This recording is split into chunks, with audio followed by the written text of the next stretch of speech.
Majority Report with Sam Seder. The destiny of America is always safer in the hands of the people than in the conference rooms of any elite. Sam Seder. They are unanimous in their hate for me, and I welcome their hatred. We must guard against the acquisition of unwarranted influence, whether sought or unsought, by the military-industrial complex. The Majority Report with Sam Seder.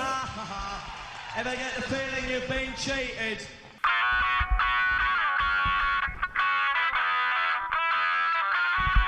It is Monday, August 2nd, 2021. My name is Sam Seder. This is the five-time award-winning Majority Report.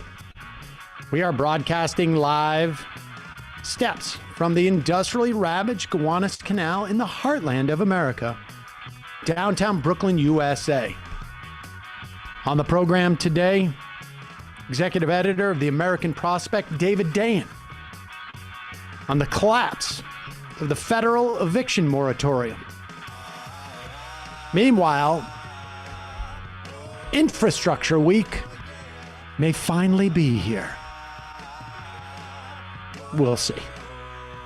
The CDC has more data on Delta as Florida surpasses its peak number of infections. Department of Justice says Treasury Department must hand over Donald Trump's tax returns to Congress. Hundreds of thousands of Afghanis flee Afghanistan as the Taliban begins to take over the country, or at least parts of it. And the U.S. marginally expands its Afghan refugee program, just marginally. Big special election primaries in Ohio tomorrow. In the second half of the program, Ben Dixon, who's been on the ground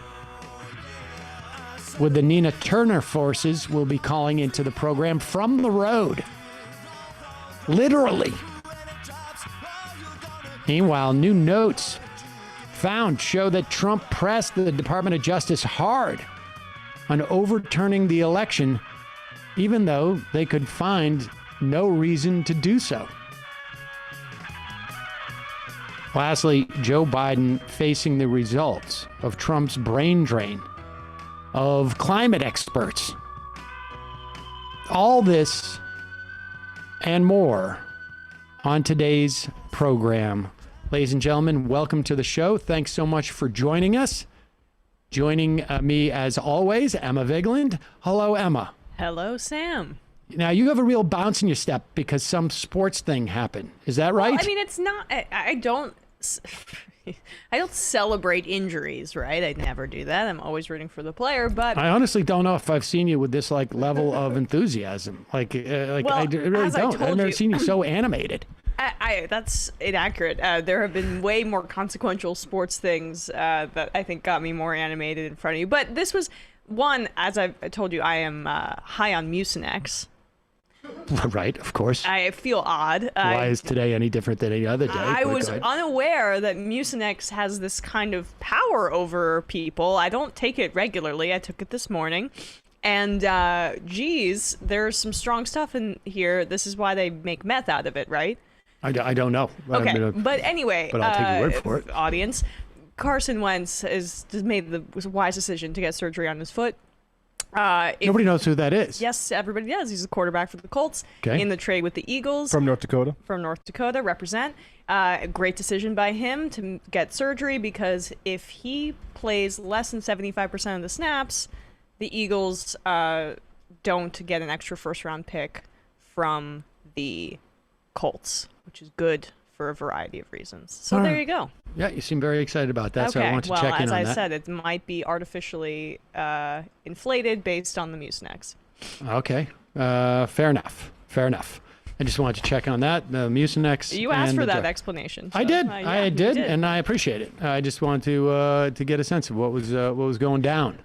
All right, folks, speaking of what's going down, over the weekend, really over the past 5 or 6 days, and we're going to have David Dayen, who's going to come on and give us the TikTok and explain to us, what could have done and who really is at fault here. And he's not going to dance like in a TikTok. He's going to give us the timeline. Correct. He's not going to do the Dougie. Yeah, this is what I'm talking about. And so about a month ago, just to catch everybody up, the CDC's eviction moratorium was challenged at the Supreme Court. And the court upheld the moratorium in a very conditional way. Roberts and Kavanaugh joined the three liberals on the court for a 5-4 decision.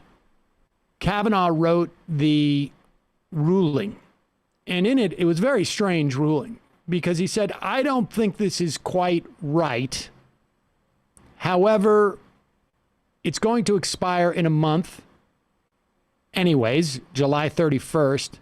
And it would be too difficult to suddenly cut it off now. That ruling apparently came into play when the administration, supposedly, sometime in the last week or so, members of the administration were attempting to convince Joe Biden that the administration should extend this moratorium, the CDC should extend this moratorium, even though the Supreme Court had found that they didn't have a right to issue it in the first place. Now, Kavanaugh's ruling was just sort of bizarre. But there was concern within the White House by the White House lawyers that if this makes it back, and the idea was this, amongst those White House staffers, like Gene Sperling, I think even Dees agreed with it. The idea was, okay, we tie it up in the courts. That will give Treasury more time to get the rental assistance money. And Dayen will go into more specifics about this. The rental assistance money that is earmarked for people, it'll get it out the door. There has been billions of dollars available to help people pay their rent. It's unbelievable how inefficient and how backlogged they are. I think they've gotten out 4% of the money. I mean, it's like $4 billion, and then there's $37 billion something still available. Yeah, when David's here, ridiculous. Dayen will give us the specifics on this, but that's the dynamic. And the idea was like, well, maybe if we have more time, they'll be able to get it out the door. The fear was apparently with the White House lawyers is that may be well and good, but if it ends up at the Supreme Court again, you run the risk of essentially Kavanaugh being punitive, because this is another example of the importance of the Supreme Court, and particularly when you have a bunch of lunatics on it, that they could be punitive and not only say that the CDC, like we said before, the CDC does not have the right to do this. In fact, they could go further and undercut any authority that is based upon the health needs of the country in the context of a pandemic. And make no mistake about it, the Supreme Court has shown their willingness to take the ball when they get it and not just run across the field, but, jump on, take the football and run onto the baseball field and onto the basketball court and run through the hockey rink, and they'll go wherever they want with it. Mm-hmm. And that's, part of the concern there. So that's where we're at. And over the weekend, it expired. 2 days before the expiration, the White House basically threw it to Congress, which backfooted a lot of them. They didn't know. I mean, they had been waiting for White House guidance on this. They assumed the White House had some type of plan. Like I say, Dayen will give us a better sense of who is really to blame in that dynamic. But there was an opportunity for Congress to stay in session and attempt to deal with this. There were too many people who wanted to leave. The people who stayed, at the very least, members of the squad. Here's Cori Bush and AOC on the Capitol steps on Sunday, trying to draw attention to this and put pressure on their fellow lawmakers.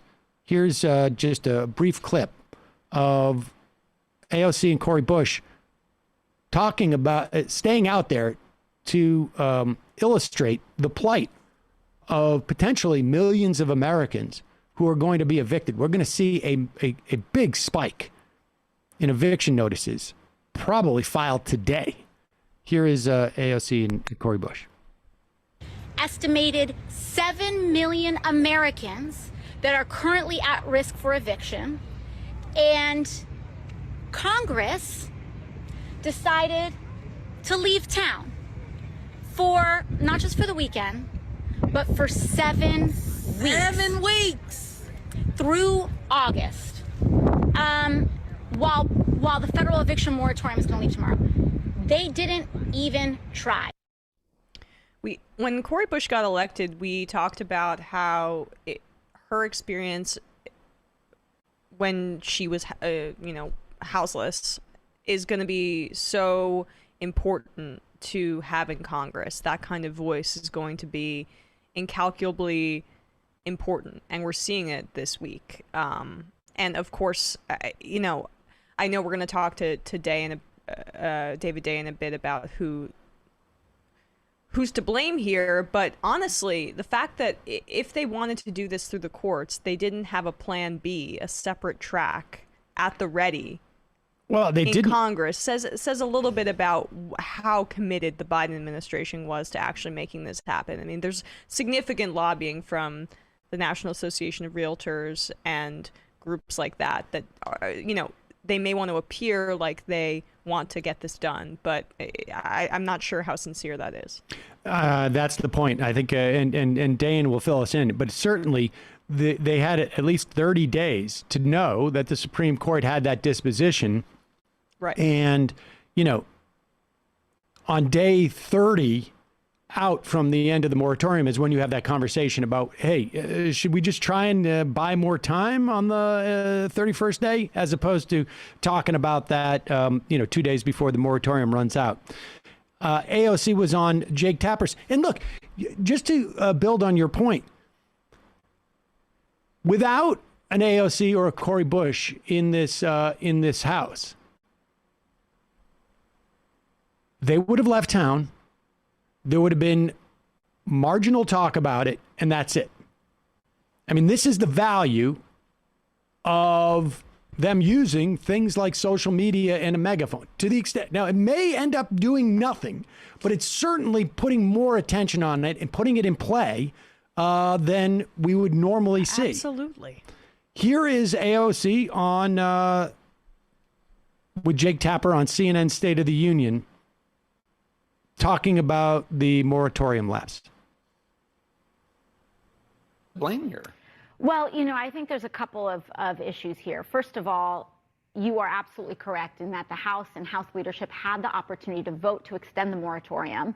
And there were many, and there was frankly a handful of conservative Democrats in the House that threatened to get on planes rather than hold this vote. And we have to really just call a spade a spade. We cannot, in good faith, blame the Republican Party when House Democrats have a majority. Now, there is something to be said for the fact that this court order came down on the White House a month ago, and the White House waited until the day before the House adjourned to release a statement asking on Congress to extend the moratorium.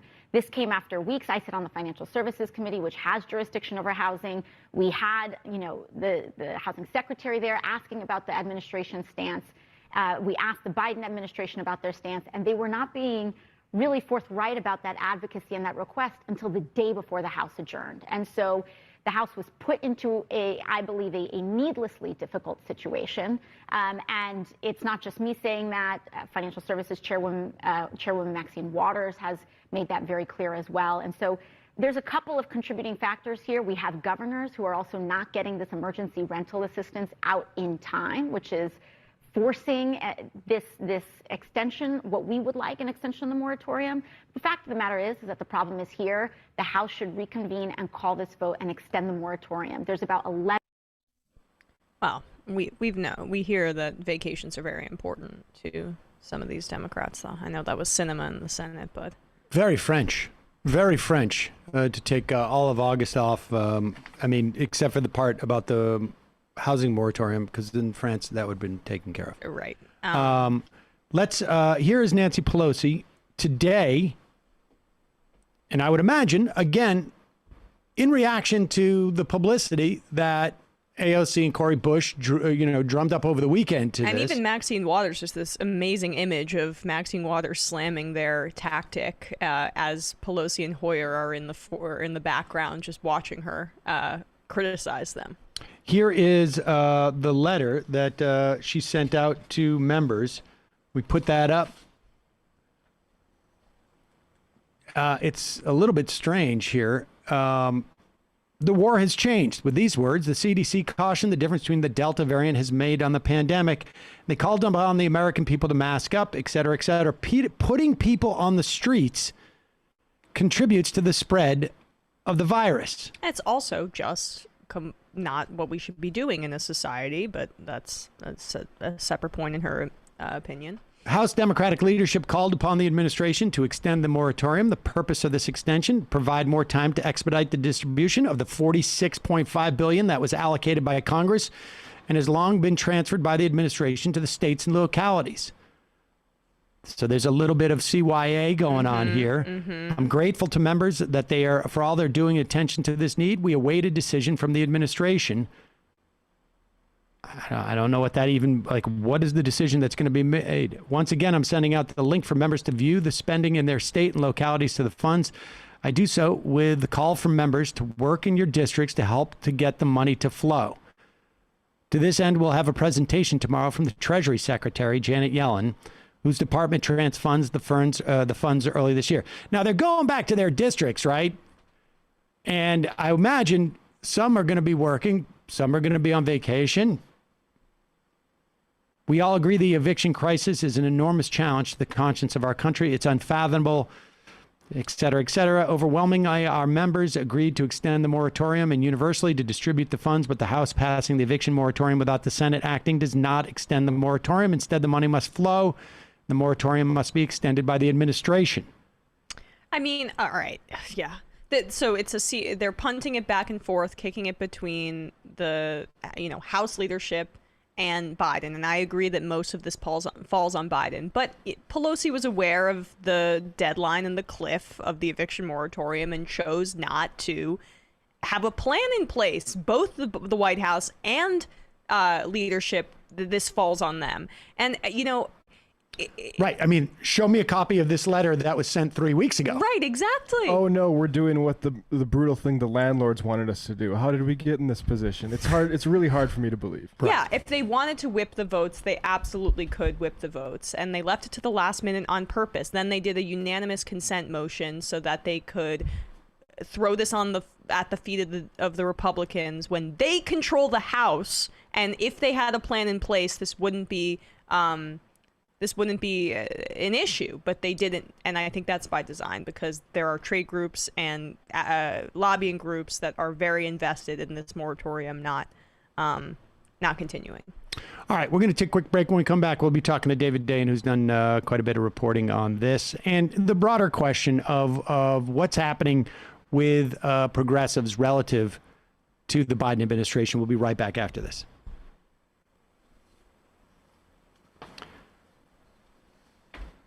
Oh, we got a new, just coincidentally, we got a new shipment of liquid IV today. I saw. I'm having some right now. I told Bradley, I said, Bradley, choose whatever flavor you want, but don't take the acai. You did? Yep. That's really one of the nicest things you've ever done for me. That's the nicest thing. That and also, paying me money. No, the acai thing was, I think, probably the nicest. Because that was, there's... I really am into that flavor. Folks, hot summer months are here. We need to be proactive to keep our bodies fueled up and hydrated. Body.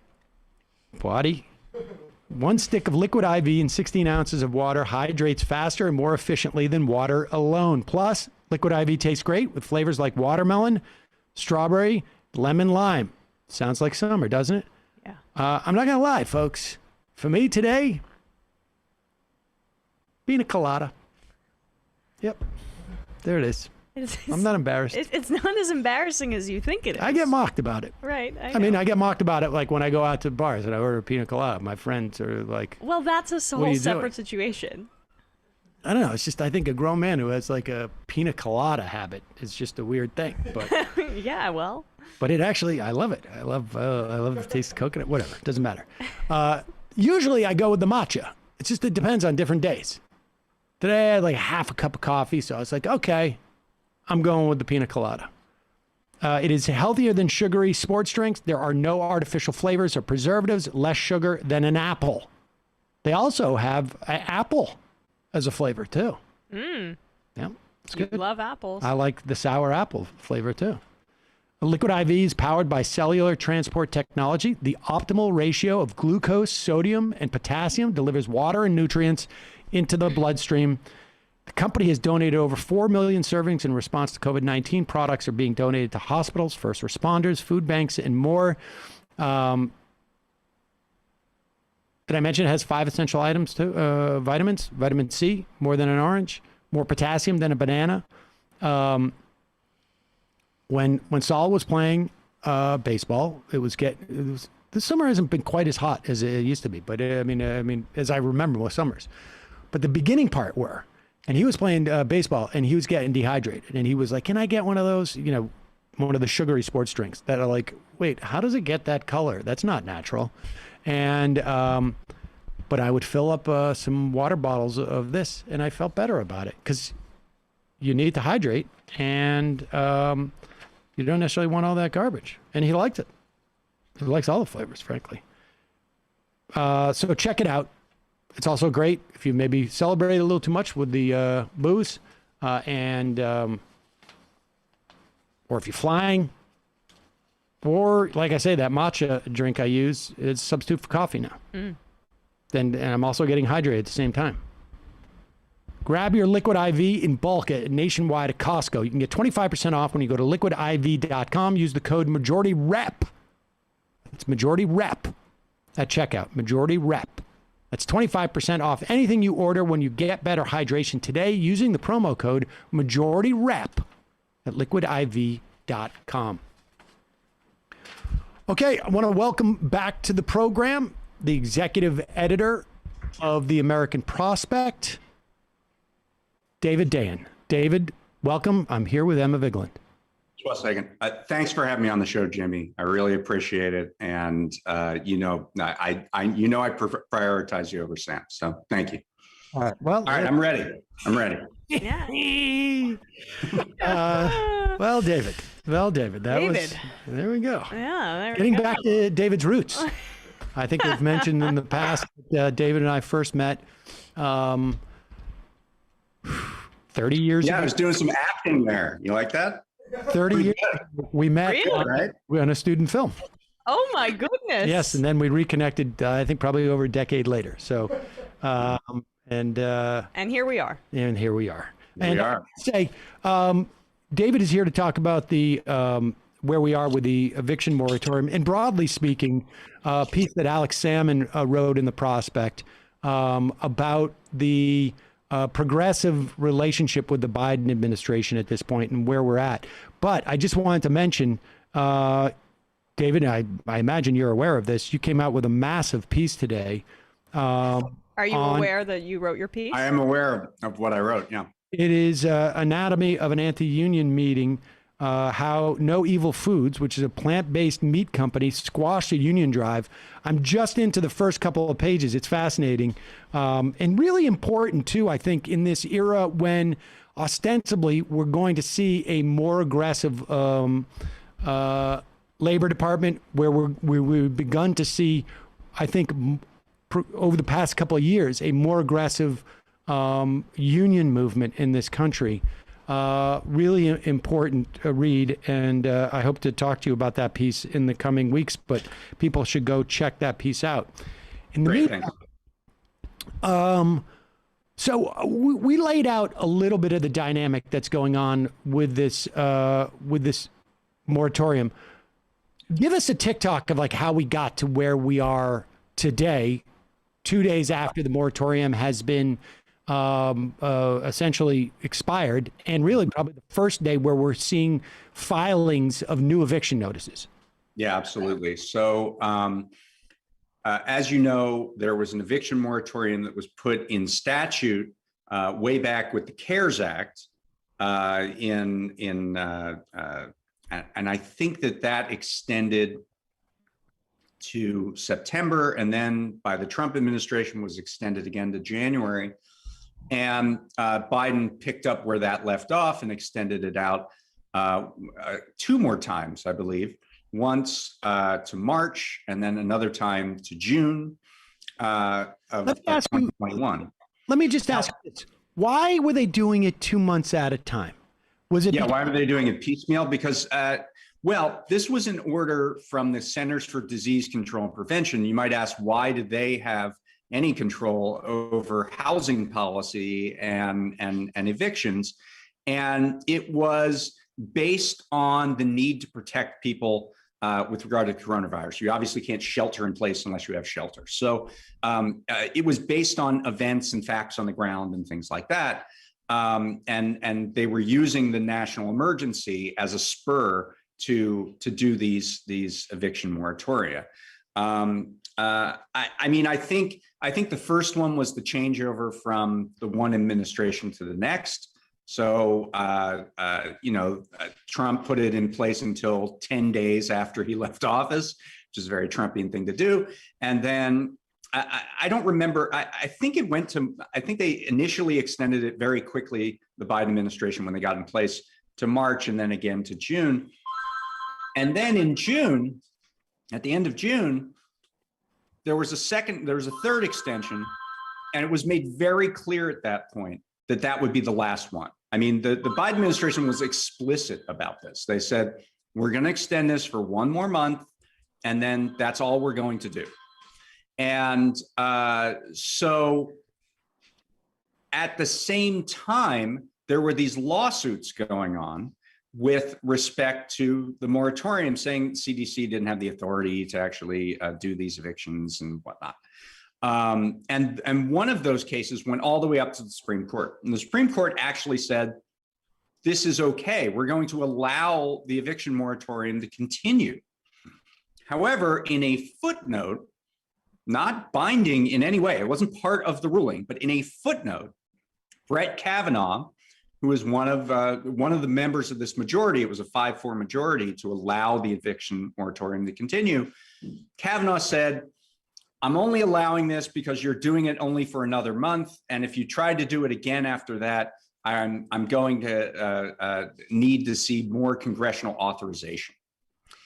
That was put out on June 29th. And again, that was not binding. That was Kavanaugh's opinion. Now, I mean, Kavanaugh probably would if they CDC tried to extend again without congressional input.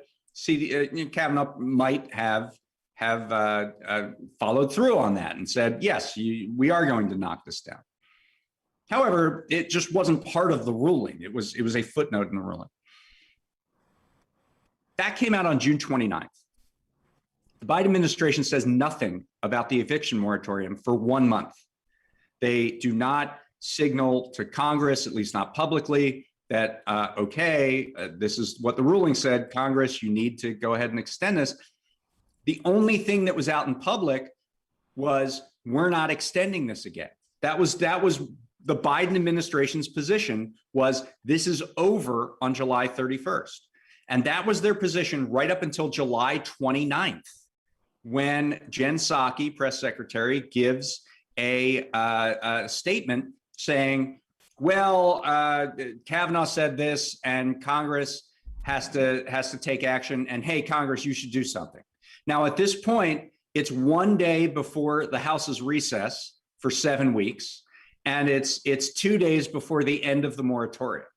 So the House then tries to put together a bill. They can't get it done. There are a few moderates that are wishy-washy on it. And anyway, they're trying to put this together in 1 day. There's no real time to persuade anybody, and they abort. They don't end up even voting on it, and they kick it back to Biden. the finger pointing ensues here. So the House says this is the administration's fault, and the administration, CDC should extend. And CDC says we're not allowed to extend, Congress should pass a law. And none of this matters to the family of four who is behind on their rent and is going to be kicked out on the street imminently. And the larger context here is that Congress appropriated $46 billion for emergency rental assistance that was supposed to get into the hands of people so that there would be almost none or none of people in arrears at the point that the eviction moratorium took effect. However, in the first 6 months of that program, of the $46 billion available, only $3 billion has gone out the door. And this is for a variety of reasons, because of poor program design and poor implementation. And so extending the moratorium without actually getting the money into the hands of people so they don't have this back rent that is due is the critical thing. And yet that there's been a total failure on that front in the background of the finger pointing between everybody. All right. There's I have a lot of questions about that, but let me, is there, what is if there are evictions, right, that take place now? I'm just trying to think what could potentially mitigate the rush to evict. And I think it's unlikely it will, but are you, as a landlord, are you eligible for that back rent if you've evicted the person? Can't they? No, but interestingly enough, landlords who would benefit absolutely from the emergency rental assistance. This doesn't only help renters; the money flows from the renter to the landlord. I imagine sometimes it goes directly to the landlord, right? Don't they have the ability to apply for that? Here's the thing. The landlord has the ability not only to accept emergency rental assistance, but to reject emergency rental assistance. Now you ask, why would they reject money that's coming to them? Well, what if they live in an apartment? What if they own this apartment and the renters in there who aren't paying are paying $1,000 a month, but they think they can get $2,000 a month for it? Well, yeah, they'd reject the money and then kick them out at the earliest opportunity and bring somebody in who's going to pay much more for that unit. And so that's the calculations that are being made, because the program design allowed the landlord to reject the money. Why? Exactly. This is a very strange program. The way it was designed, they literally had to stand up hundreds of state and local emergency rental assistance programs that were mostly put together by nonprofits. There is no federal authority that is doing this. It's all been devolved to the states and the cities, and that's where a lot of these problems are coming up. It's very inconsistent. It's confusing. It's hard for people who are renters to know where to go to access rental assistance. There's a lot of paperwork involved. There's this insane provision that the landlords can reject the money. We have been hearing about, this is not new. We've been hearing about this for months and months and months, since practically when it started in January. We've been hearing that it's hard to get this money out. It's hard to get this money out. In fact, the administration just a week or two ago bragged that in June, more money got out on rental assistance than in the previous 5 months combined, without the context that we're only talking about 1.5 billion in the month of June and 1.5 billion in the 5 previous months combined, when you had 46 billion.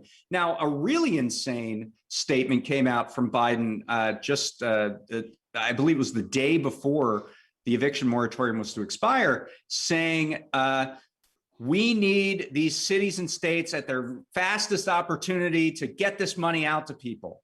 Like it was Brewster's Millions. They had to spend $43 billion in 24 hours after having spent none or close to none in the previous 6 months. It's ridiculous. And the buck passing here is it certainly doesn't show any sort of leadership.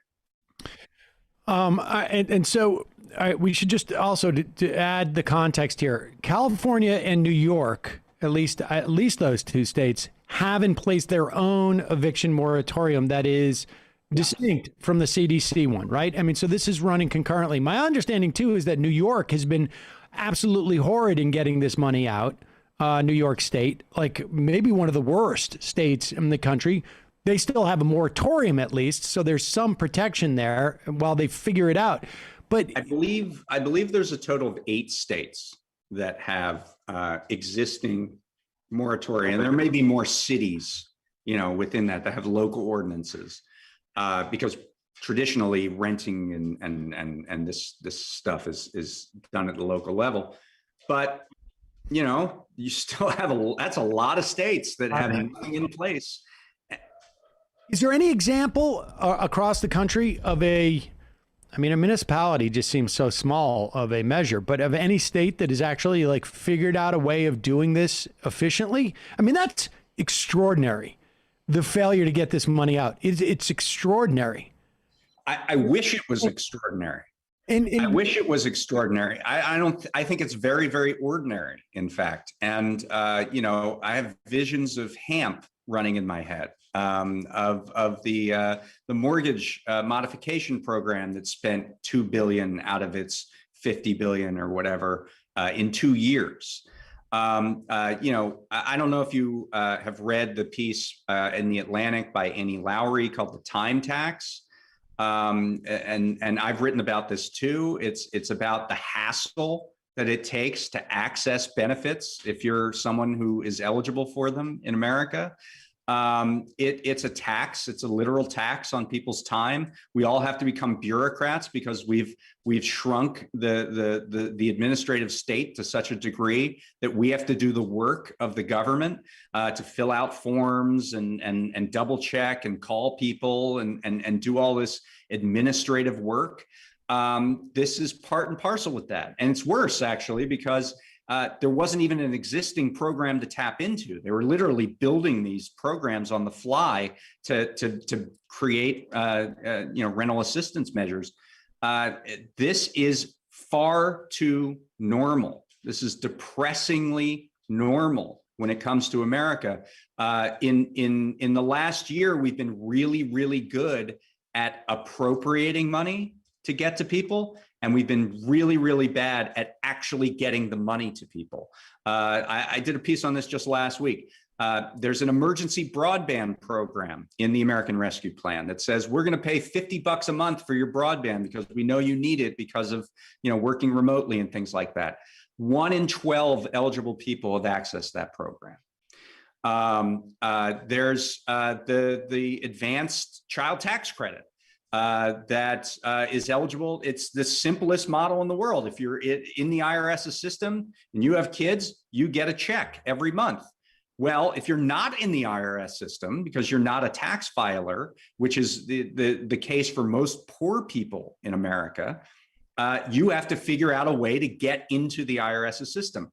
How many people have been able to do that? Less than 1 in 10. This is a very consistent number. Less than 1 in 10 of the people who are eligible for these programs actually are able to access them. And we have to do something massive about that. All right, let's talk a little bit about that before I want to return to sort of the, what could have been done in real time. But what we're talking about is a legacy problem that we have in this country, that we are just not built as a country to help people. And we can't. No. We're built to help certain people. Well, yeah. Help certain classes of people. Exactly. We're not built to help people who need the help. And this is a big problem, like literally a big problem, right? I mean, insofar as we don't have the mechanism to deliver help to people who are the first people to need help, particularly in the context of a crisis, but even in a so-called non-nationwide crisis, we're not built to help people who are in their own individual crises. And so what's the answer to this beyond, let's say, like, hey, if we had a Medicare for all type system, then everybody would have health care. We wouldn't have to have 14 different programs to cover people. If we had a... That is part of the answer, right? It is universalization. If you don't have to means test, then you don't have to have forms filled out in triplicate to make sure that you're not, a greedy bastard getting away with accessing a program that you're not supposed to be allowed to access. So that is part of the answer is universal benefits. Another answer is federalization of benefits. I mean, think about all of the stories we've heard on both sides of this, of people, ordinary people having trouble accessing unemployment insurance, and spammers and scammer artists having no trouble accessing unemployment insurance and taking billions of dollars out of the system for their own purposes. These state level systems they're not funded well. They're not equipped to handle a crush of applicants. And so we could have federalized rental assistance and made it much easier. But simplification is the third thing. So is it universalization, federalization, and simplification? We have to make these programs as easy as humanly possible. And we just don't even think about that because the class of people who are writing these laws and implementing these laws generally never had to access these benefits. Let's talk about this. There's a piece in ProPublica that covers the scale of the fraud associated with unemployment insurance. And I want to be clear here. It is not people who are eligible for this program who are scamming I mean, it's literally international rings of criminals who are going on, and they're taking advantage of the fact that it is a state by state program, and people are applying in multiple states, and we don't have a mechanism really to figure that out. It's also a function of the PUA, which is the expanded unemployment insurance that covers people who work like gig jobs, essentially. And which was a great thing. A great thing. We have no apparatus because we never covered those people. Well, it's not that we have no apparatus; it's that we didn't require the kind of double checks that they require with the regular unemployment system. So you didn't have to check with an employer to see if that person was employed. And right. I mean, there are legitimate hardships there. I mean, if you're talking about someone who's self-employed that tries to get on unemployment, what employer are you checking with? Like you're checking with the same person, right? So, I mean, there are issues that you have to work out there, but certainly it wasn't, the states weren't going to work out those issues. I mean, I remember at the beginning of the pandemic, hearing about how a lot of these state-based unemployment systems, their computer systems, use the COBOL programming language, which like died out in the 50s. Yeah. And there was this thing where the governor of New Jersey was at a press conference saying, if there's anyone out there who knows how to use COBOL, please call the state of New Jersey because we have a problem with our unemployment system. Like this is absurd. And we would not accept it. Nobody would accept this if this was for mortgage deductions, right. If this was for bank bailouts. This would be completely unacceptable. Why is it just simply that there's an absence of political power on the receiving end of these benefits, that we don't get any movement to federalize it?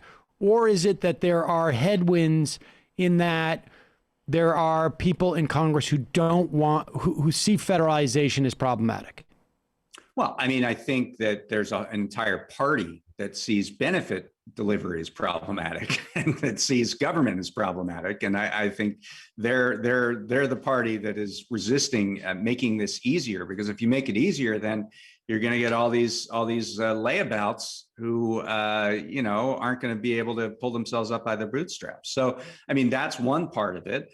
the other thing is we just don't have a tradition of solid benefit delivery. The one reason why our coronavirus support was so expansive is because we were literally replacing a social safety net that didn't exist on the fly. I mean, they're just, if we did nothing, there are no automatic stabilizers. There are very few, I should say, ways in which to keep people afloat in that situation. And so we just didn't have a lot of experience with this kind of benefit delivery. But even those programs that we already had previously were run badly, and they're not valued. I mean, they're just not valued by our political system. So what can be done now? I mean, does the Biden administration extend it? I mean, I've been reading the reporting saying that they had contemplated extending it despite Kavanaugh's addendum there, but there were concerns by White House lawyers who were basically saying, if you do that, you run the risk of losing the authority for other things, because it's not certainly beyond Kavanaugh and the rest of them to be punitive in that instance. I mean, I think that's a little overly cautious. The one thing about this is, so this was a CDC order, so it was tied to the pandemic, right? The circumstances on June 29th and the circumstances today on August 2nd are radically different. I think there are 6 times as many daily cases now as there were on June 29th. There is a colorable argument for the CDC to say, we made the determination that we made to only extend this by a month based on the data that we had in June. And we now have data in August that shows the coronavirus is still an enormous pressing problem in the United States. And you can't, people have to be protected. Right. You can't shelter in place without shelter. And so we need to extend this. To me, that's an argument that could be made to the court. And, yes, ideology being what it is, maybe Kavanaugh doesn't buy that, but it's going to take some time to work through the system, right?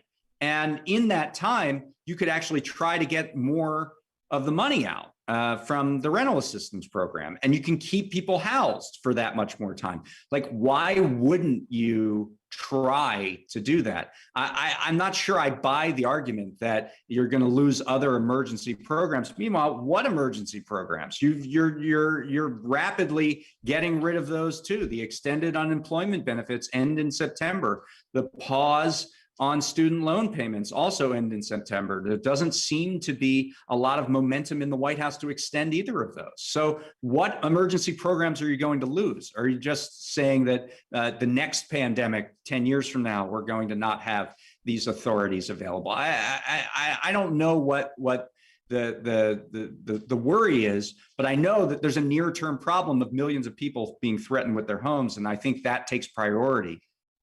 Well, that brings us back to there's not really a will. I mean, that's I think part of what we're seeing with the White House, and I think they were hoping that essentially the vaccination rate wouldn't be where we're at today, and that we wouldn't be in the situation with the Delta variant, so they were caught flat-footed. But then there's also just not this will, because there is like a significant amount of lobbying, which I want to return to, from the National Association of Realtors and other groups.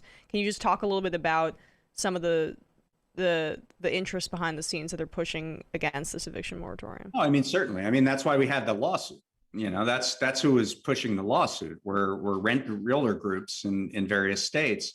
And that's why we went up to the Supreme Court and got this to begin with. So yeah, the realtors do not want the eviction moratorium to stay in place. There's no doubt. And certainly the realtors have a lot of purchase both within Congress and presumably at some level within parts of the White House. So that's certainly the case.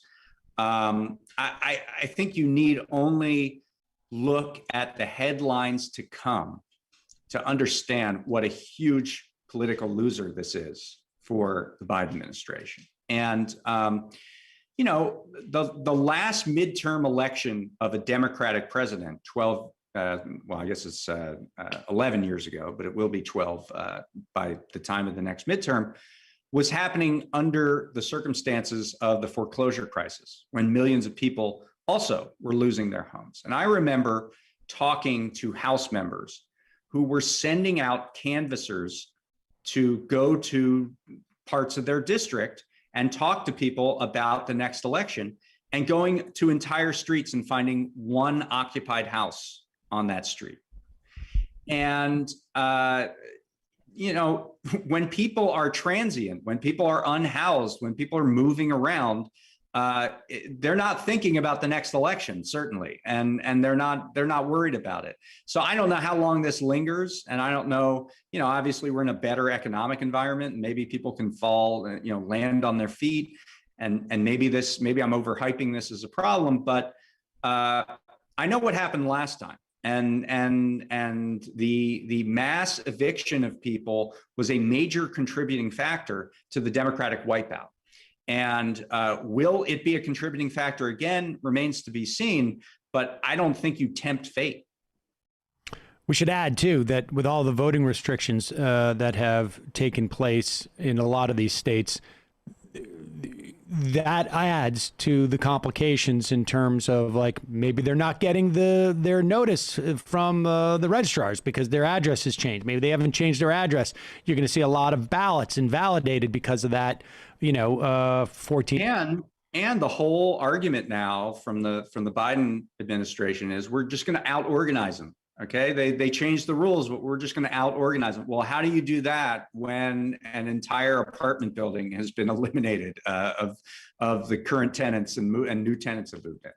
I mean, and to be clear, we're just talking about the most sort of like cynical motivations that you would hope exactly, like, yeah, exactly. The party would react to, as opposed to just the sheer immiseration of, you know, potentially millions of people who are going to get thrown. There's a moral urgency.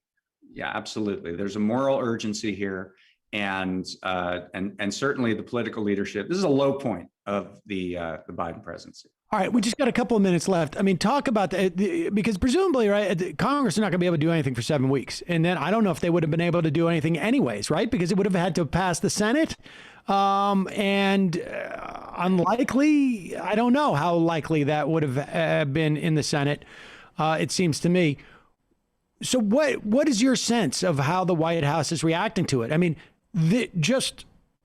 I'm not saying that the White House is monitoring the show, but the idea of AOC and Cori Bush on the steps of the Capitol last night, and then, you know, showing up on the Sunday talk shows, this is the type of pressure that makes the administration look bad, and hopefully they see this as they're paying a political price, and hopefully will, at the very least, attempt to do something. Well, I mean, in part, the die has been cast, right? I mean, we're in an environment without a moratorium now, and legally might be more difficult to restart a moratorium than to extend one. I mean, I don't know all the particulars of that, but it may be a problem. The urgency certainly wasn't there throughout the month of July, and that was the critical time at which this needed to be dealt with. And so now, I mean, they put up, like, CFPB put up a tool, like, you can put in your zip code and figure out which of the hundreds of agencies that do this actually is your agency that can help you with rental assistance. But that's just a weak substitute. Well, so where was the failure point here? Was it, I mean, was it with Congress? I mean, should we have been hearing more from our Congress people? Was it a media failure in terms of, like, not, you know, investigating the implications of what was happening? I mean, where's the failure lie? I think there's a lot of anything on it. We didn't, you know, we would mention it briefly, like we're a month out, but with the presumption of, like, somebody will deal with it. Yeah, I mean, I don't think it's on the media or activists who said, oh, well, maybe we took our eye off the ball. I mean, like, it's the job of the president not to take their eye off the ball, right? Like, that's not something that I have to deal with. That's not something that you have to deal with necessarily, but it's certainly something the president has to deal with. My view is that there are two failure points here. One was the failure to get out this rental assistance, and that goes back to the writing of the statute back last December. And the second is that month of inaction between the time of the Supreme Court ruling and the time of Jen Psaki's statement on July 29th. I mean, what was happening there? We needed quick action, a quick game plan, so that we had some time, like to convince House members, recalcitrant moderates, and move this to the Senate, where you could build that momentum and pay a political price, and maybe try to get some action there. To me, it's those two things. So that's more of a White House but also Congress in terms of the design. You have a piece in the American Prospect, Alex Salmon wrote it, about the sort of sense that that in some respects, the progressive groups that deal with the White House, that are there to push Joe Biden, have been sort of co-opted. We just have a couple minutes left. I mean, give us just sort of maybe the top line there, but what that dynamic is about, and whether you think that dynamic is set in stone, or if it's if there's a potential for a change. So under the Obama administration, there was this weekly meeting that was called Common Purpose. And it was essentially a meeting where Rahm Emanuel, who was chief of staff at that time, would come in and berate progressive groups over what they were doing to try to move other Democrats. And he would yell at them and tell them to stop. And so it was very much a stick in terms of how the Obama administration dealt with the left, and they ignored the left, and they paid whatever price they paid. This administration, it's more of the carrot. So there's a lot of access. There's a lot of talking. Ron Klain is seen as an ally, and he talks to a lot of these groups on a very consistent basis. But whether it shows up in policy is scattershot. I mean, sometimes it does, but look at this thing. Look at what we've been talking about for the last half hour. Were progressive groups using this access that they had to influence the White House to do something on preventing the eviction moratorium from expiring, or getting rental assistance out in a bigger way? I know there are some very small housing groups that were certainly agitating in that direction, but I'm talking about the big groups. I'm talking about the Center for American Progress. I'm talking about the groups that have the influence at the top. It seems like they were interested more in getting that access and going to the White House to have strategy sessions than to actually influence policy. And so Alex's piece kind of gets at that there's a difference between access and influence. Right. And I guess this is a good example of and it's to the detriment of the administration ultimately too, right? I mean, because if these groups are not doing their job and pushing the White House, you end up with this type of crap show. Yeah, I mean, there's an old story about Bernie Sanders going to the White House under Clinton for some bill signing with regard to healthcare. And that Clinton goes up to Sanders and says, "You should have pushed me more. You should have pushed me more and forced me to sign a stronger bill than this." Now, I mean, that's Bill Clinton being Bill Clinton at one level, but at the other level, it's setting up the relationship between, I mean, Bernie was in Congress, but he was sort of like an activist in Congress, especially in the 90s. It's setting up that relationship between activists and establishment politicians and policymakers, that relationship is at some level adversarial, and it's mutually beneficial to be adversarial. And when it's not adversarial, when it's a mutual admiration society, then you don't get the proper amount of pressure and leverage to actually get change rolling. And so I think that's an important lesson here that progressive groups have to think about. Are we going to sort of make nice, censor ourselves, try to use our insider game to move the needle on policy, or are we going to be willing to be adversaries in the pursuit of a progressive goal? Right. And a lot of times it will help those politicians because they look around and say, look, guys, you got to help me out here because I got these people clamoring at my door.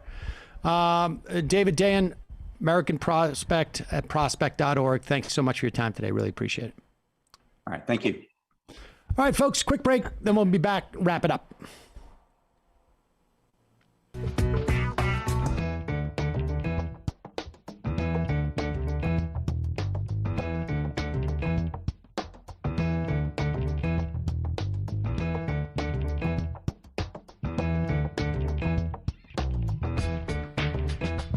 There you have it, folks. I guess it remains to be seen how the administration will react in this instance to at least this negative publicity. But there's a lot of people who are going to be hurting out there, and I don't know. I don't know how they expedite this money for the rental assistance, but something's got to be figured out soon. Just for the sheer suffering that it's going to cause. Never mind the pandemic, and then never mind the elections as they come. But for those of us watching on Peacock, we say adieu. Or no, wait a second. I understand that is au revoir. Au revoir. Thank you. Yeah, see you tomorrow. And for those of you sticking around, we say bonjour. Aloha means hello right? and goodbye. I'm just working on my. Were you good at languages in school? No. Me neither. I wasn't. There was not. I'm not going to lie. There wasn't a lot that I was good at in school. But I mean, that's that last point, I think, is a really important one. And there are versions of that can go sideways. One of the things, it's been a ongoing conversation about force the vote. And one of the things why I initially was supportive of the effort is because I do believe that it is the role of people who are, supporters or activists of, or just citizens to push their politicians. I think it also can sometimes be you're pushing them for something that makes no sense. And that was what ultimately was the problem with that. It was not so much the broad tactic of pushing your politicians. You want that to happen. Right. The politicians, the good ones, the ones that are decent, also want that to happen because they want to be boxed in to make certain decisions because it gives them some measure of cover. But you also want to do it for like some actual gains.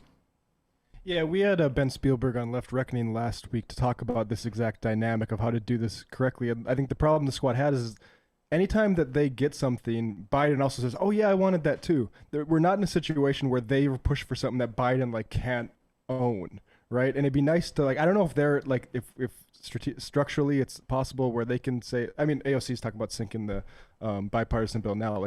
That muscle needs to get exercised. And the problem with force the vote is it didn't really it narrowed the exercise way too much to where we forgot that, we're supposed to exact a price from Pelosi to continue supporting her. That's fundamentally what we need, and we didn't really even get as good of a price because all the noise. Well, the narrowing was that's why the narrowing was a part of a particular project. The narrowing wasn't about extracting more from Dems. It was about a referendum on the project of the squad. Exactly. And that was what ultimately, ended up being when I left the bus on that. Well, but it's important to keep asking Cori Bush about it as she's on the steps camping out about the eviction moratorium. Right. All right, look, we're gonna take a break and head into the fun half, and when we do, we're gonna be talking to Ben Dixon, who is been canvassing in Ohio for Nina Turner and get a sense of what's happening there. This is a very important race, speaking of the squad, et cetera, et cetera. Just a reminder, it's your support that makes this show possible. You can become a member at jointhemajorityreport.com. Jointhemajorityreport.com. You support the free show. You get the free show free of commercials. And then you get extra content virtually every single day. We cannot do it without you. It is our members that make it possible. If you are listening to the show on a regular basis and you have the funds to do so, become a member today and support the show. Also, don't forget, we got merch. I know I want to make something clear. I did not lose Ronald Reagan's shirt. I've got the Ronald Reagan shirt, and I'm going to wear that. Where is it? With the sun's out, guns out. I've got it. Secret place in the safe. Okay, so you found it while I was in the bathroom? I have that. I can't find the Majority Report one, but maybe I'll just wear the round. People don't care. I want the Majority Report one. Well, I don't know where it is. Somebody stole it. Also, majoritydiscord.com. Check it out. And yes, we'll play that Danarchy. And I have seen the Crowder Nightmare animation, and we will talk about that, and then we will do more than just talk about it. Matt, what's happening in the Matt Leckian media universe? Tonight, only for patrons at patreon.com/leftreckoning, David Griscom and I are going to do a think tank. So, and also over this weekend, David and I were both on This Is Revolution with Pascal, Jason, and Jean. Had a fun talk with them and a fun post-show gossip session. So check that out at This Is Revolution YouTube and patreon.com/leftreckoning to hear David and I live tonight on the think tank. Gossip. I thought that was counter-revolutionary. No? No, this is revolutionary gossip. Don't forget, also, Nomi's show, Wednesdays and Fridays. YouTube.com. I'm unsure. The Nomiki show. That's it. All right, folks, see you in the fun half. You are in for it. All right, folks, 646-257-3920. See you in the fun half. Are you ready?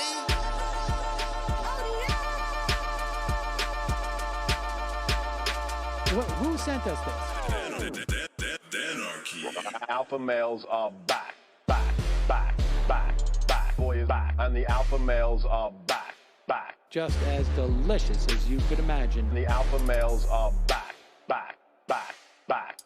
Boys back. And the alpha males are back. Just want to degrade the white man. Alpha males are back. I take all of it to my throat. Alpha males are back. Snowflake says what? The alpha males are back. You are a madman. And the alpha males are back. Oh no, Sam Seder! What a fucking nightmare! Bring back DJ. Yeah, or a couple of them. Just put them in rotation. DJ Danner. Well, the problem with those is they're like 45 seconds long, so I don't know if they're enough of a break. That's fucking nonsense. You see white people doing drugs, they look worse than normal white people, and all white people look disgusting. And the alpha males... Psych. Fuck them. Oh. Snowflake says what?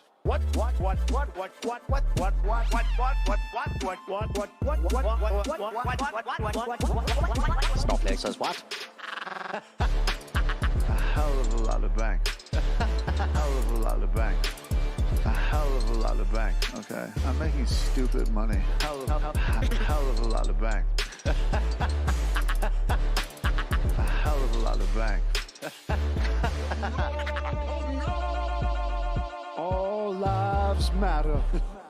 Have you tried doing an impression on a college campus? I think that there's no reason why reasonable people across the divide can't all agree with this. Psych. And the alpha males are back. And the Africans are black African. And the alpha males are black. And the Africans are back. When you see Donald Trump out there, doesn't a little part of you think that America deserves to be taken over by jihadists? Keeping it 100. Can't knock the hustle. Come on. Fuck 'em. Things I do for the bigger game plan. By the way, it's my birthday. Happy birthday to me, Jew boy. I have a thought experiment for you. And the alpha males are back. Africans are black. Alpha males are black. Africans are back. Come on. Come on. Someone needs to pay the price for blasphemy around here. I am a total pussy.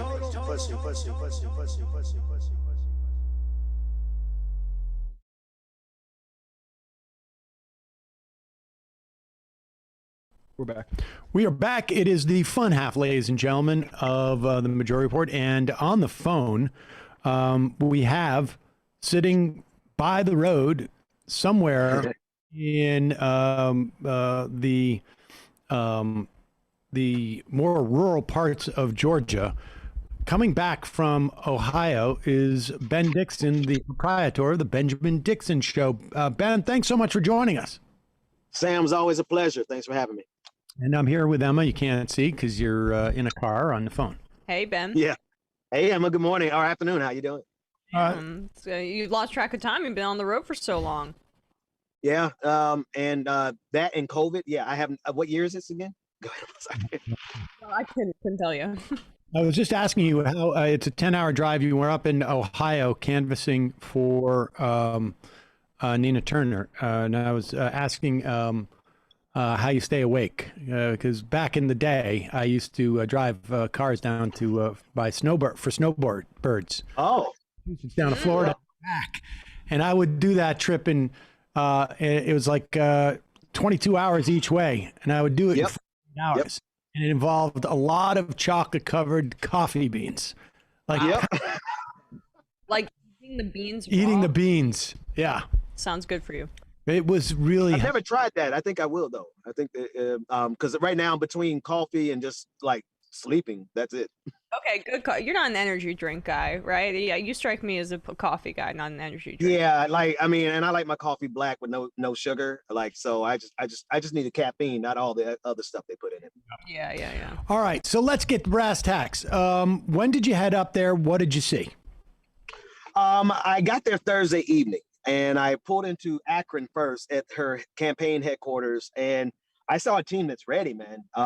They're organized, they're energized, and there's a lot of them. There's a lot of people who are working with Nina Turner in the city. There's a lot of people from the city. I saw negative ads. The first ad I saw was an attack ad on a billboard, but the reality on the ground is people rock with Nina Turner. Go ahead. Ben, what was the attack ad? Was it, one of those the Joe Biden comment. Okay, right. I mean, I'm concerned about that. Wait a second. All right, so wait a second. Let's back up just a little bit.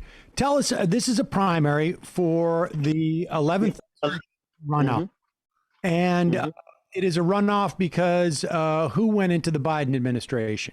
You got the name on. I had her name earlier today, but she's he did move the last congresswoman to a secretary position in his cabinet. Right. It was Marsha Fudge. Sorry. Fudge. Thank you, Fudge. And so Turner is facing, and there's been sort of, I think, like an unprecedented amount of establishment attention to this race. Yes. Who is she running? It's Chantel Brown is her primary challenger. Yep. Give us just a little bit of background there. And then when you talk about this, what Biden said in the negative ad, just give us a sense of what that is. Yeah. So the lay of the land is this: it is a Democratic establishment versus the progressive movement classic matchup. Chantel Brown, the Democratic Party chair for Cuyahoga County versus Nina Turner. And the game that's being played, Emma, you're saying like you're concerned about that particular one. When I was downtown in the Cleveland Public Square, right there by Euclid and Superior, I ran into a bus driver, and I asked him about his route so that I could ask him about Nina Turner, and the first thing that he brought up, Emma, was that particular ad. Here's the thing, he didn't care. He was like, we know we got to keep our eye on Joe Biden. And I think that's what the establishment doesn't realize. Cleveland is a hell of a black city. And black folks know we got to keep a left eye open on these Democrats because, you know, we were with the Republican Party at one point, and for our survival instinct, we left. And so if the Democrats believe that they can scare black people into being loyal to Joe Biden, they're out of their damn minds, because that's not how Cleveland operates. So give us a sense of what was that? What specifically was in the ad? Do we have? It's the ad about and I keep forgetting what rating this show is, but it's the ad about choosing between a bowl of shit, basically. But having to decide between Donald Trump and Joe Biden in the 2020 election, she referred to it as having to eat a bowl of shit. And that's right. That's exactly what the hell the election was, and folks know that. And I talked to a lot of people on the ground. Ohio is still Ohio. Hillary Clinton doesn't have any friends in Ohio. So this establishment push that they're trying to use this loyalty to the Democratic Party, and they're questioning her blackness because of Joe. Like, how do they actually, because it's worked in the past. It's worked in the past because you have some districts that this can play well in. But Cleveland is an urban district. It's majority black. And like I said, like the politics, one sister, I wish I had this clip for you.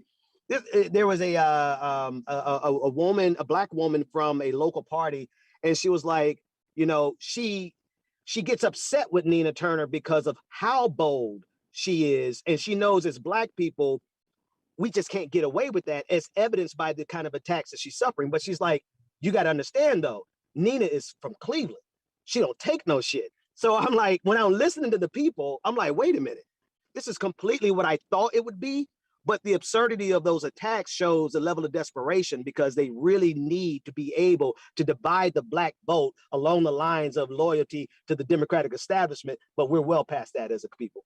Well, you said, right, like that Hillary Clinton doesn't have any friends in Ohio. She's got one friend, it's Chantel Brown, right? And it's there's this almost poeticism of the fact that all of these 2016 Clinton acolytes, including Clinton herself, are endorsing Nina Turner's opponent, and you have AOC and Bernie coming and holding rallies for her.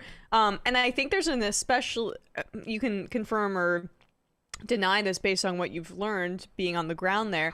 I think there's an urgency that we didn't see in some of these other races, because whoever wins this seat will be in office for quite a long time, barring any redistricting, because it's such a blue seat.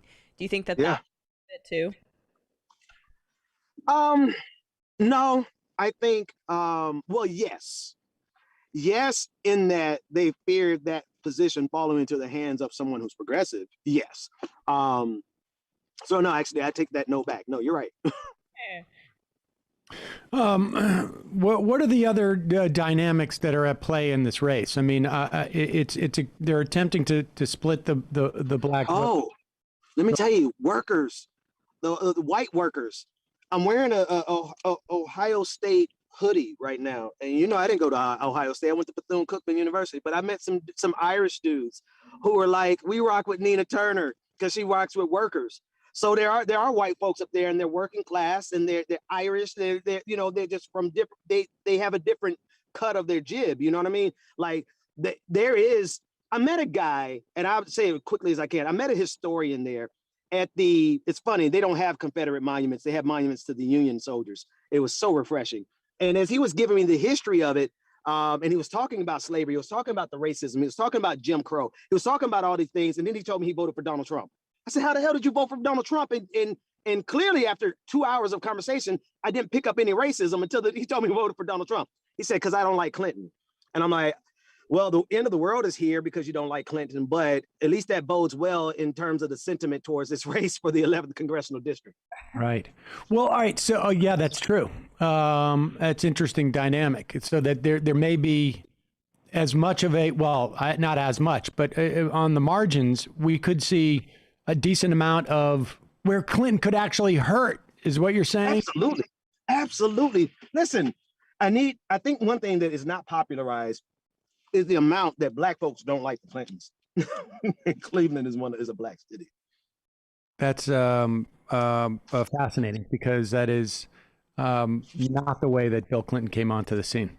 But oh yeah. Well, we got sucker punched by him, but we know better. Right? Like, I mean, Ohio is fertile ground for Clinton hatred, given the economic situation there. Yep. And that's exactly what I ran into. Both from the persuasion of the guy who gave me the hoodie.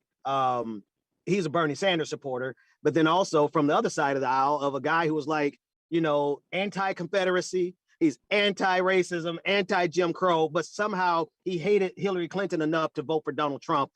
I think they may overestimate the efficacy of a Clinton endorsement at this juncture.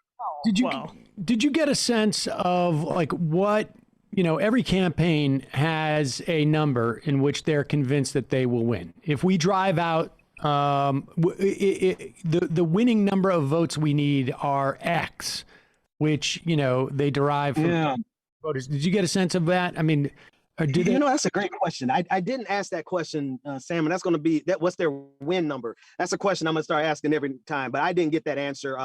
But obviously there was a level of concern amongst not the staffers, but like just general conversation amongst the people who want Nita to win about turnout in general, because it's a special election. They are concerned about turnout.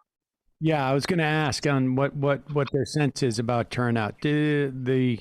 I mean, theoretically, right? That should be advantage Turner. I mean, presumably, presumably, someone who is more activist oriented can bring out votes in a primary. Thus, we see folks like Jamal Bowman, we see AOC. I mean, that's been the strategy. Cori Bush, I mean, that is the strategy, right? It's to go into these very blue districts and turn those blue districts because you can expend money there and you don't have to expend the money on the general election, which is more expensive. Are there institutions in there? Justice Democrats in there? Who's in there? I saw Democracy for America pulled up on Thursday. I'm trying to think of a couple of organizations, but there were several organizations that were there. Democracy for America is the first one that comes to mind. Is Justice Democrats was there a lot of are they playing hard in this? I can't say. I didn't see them, but there were so many activities over the weekend. I didn't get to them all. Okay, and we should say, I mean, she is on their list on their homepage of like the one of 4 races that they are keyed into, and so it'll be interesting to get that, and it's going to have a big implication. Big implication, both in terms of you're going to have one more vote in there. The squad is going to hopefully be able to push legislation, but she's also a very strong voice, and she's going to be in a safe district. I mean, geez, knock on wood. Good stuff. Knock on wood. Yeah. Ben, thanks so much for calling in. Really appreciate it. And I imagine folks can go and watch the Benjamin Dixon show when you get home and hear. Absolutely. And the team was streaming live, so you can catch this morning's episode. We dug into it a little bit deeper. But Sam, thanks for having me, man. It's always a pleasure. Emma, it's always great to chop it up with you. Yeah, agreed. Drive carefully. Will do. I'll see you guys soon. Take care. Ben Dixon, folks. That was great. Great of him to do that. When I hear him talking about driving like that, that makes me miss driving from like Bismarck to Minneapolis. Those long stretches. And I am a big. You're anti-car guy. I thought that might have been sarcasm. No, I moved out here because I was sick of cars. But I also was a big open road trip guy. Yeah, just giant. How far is that? I don't know how many total miles. Maybe 700 from Bismarck to I made that so many times just to drive down, see a concert. How long would that back. take you? Well, Fargo was easy to remember. That's like 4.5 hours. So I would drive down there after class on Friday, see a concert, and drive straight back. Wow. Nice. Yeah, I used to drive. Giant orange Rockstar energy drink. I went back. I did cross country, I think twice. One Wow. out there and back. I found it's much more enjoyable on the East Coast. Like North Dakota, it gets a little bit difficult to keep yourself like sort of engaged in the surroundings because it's just fields. Fields. Yeah. But like here, you get like these parkways and stuff. It's amazing. Yeah. Bismarck to Minneapolis is 6 hours and 11 minutes for a total of 430 miles. Yes. 400, 700. Some. It's been a while. Where are we going? Here to Vermont. Or The nicest road I think I've ever driven on is the Blue Ridge Mountain Parkway. It's just gorgeous.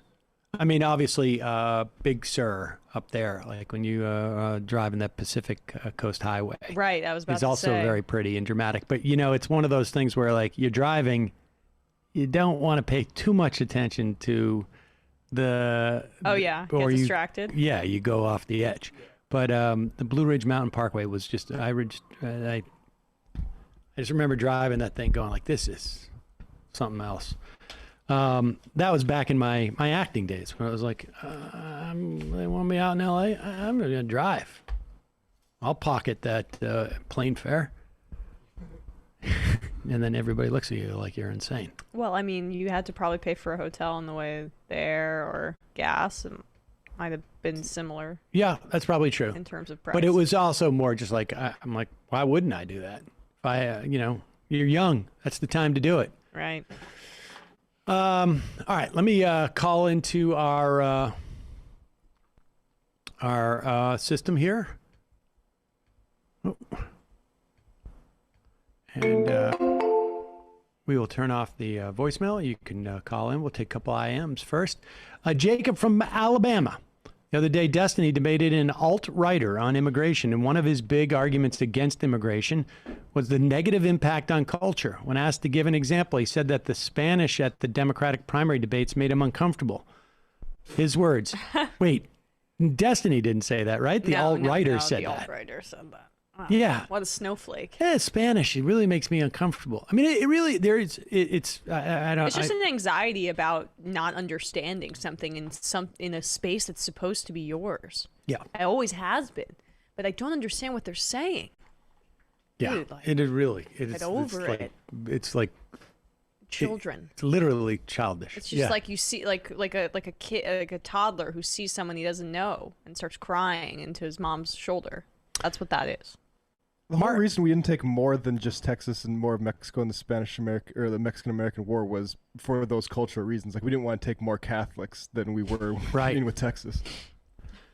Mark Monkey, I hope you see this before you talk to Dayen. Would it be possible for HUD to take over on the moratorium since they are the apparatus dealing with housing? HUD has done my understanding is that HUD has a moratorium on public housing, but I don't know that they have the ability to do that or the authority to do that. Presumably it all comes from it being a public health emergency. Judy Ruliani, which football are you guys talking about? The one where you use only your hands? Boom. Emma knows corn. Joke. Yeah. I spent the weekend with one of the authors of the P-Town study. This is the Provincetown study, right? Which were about 450 people, many who were vaccinated, contracted the Delta virus.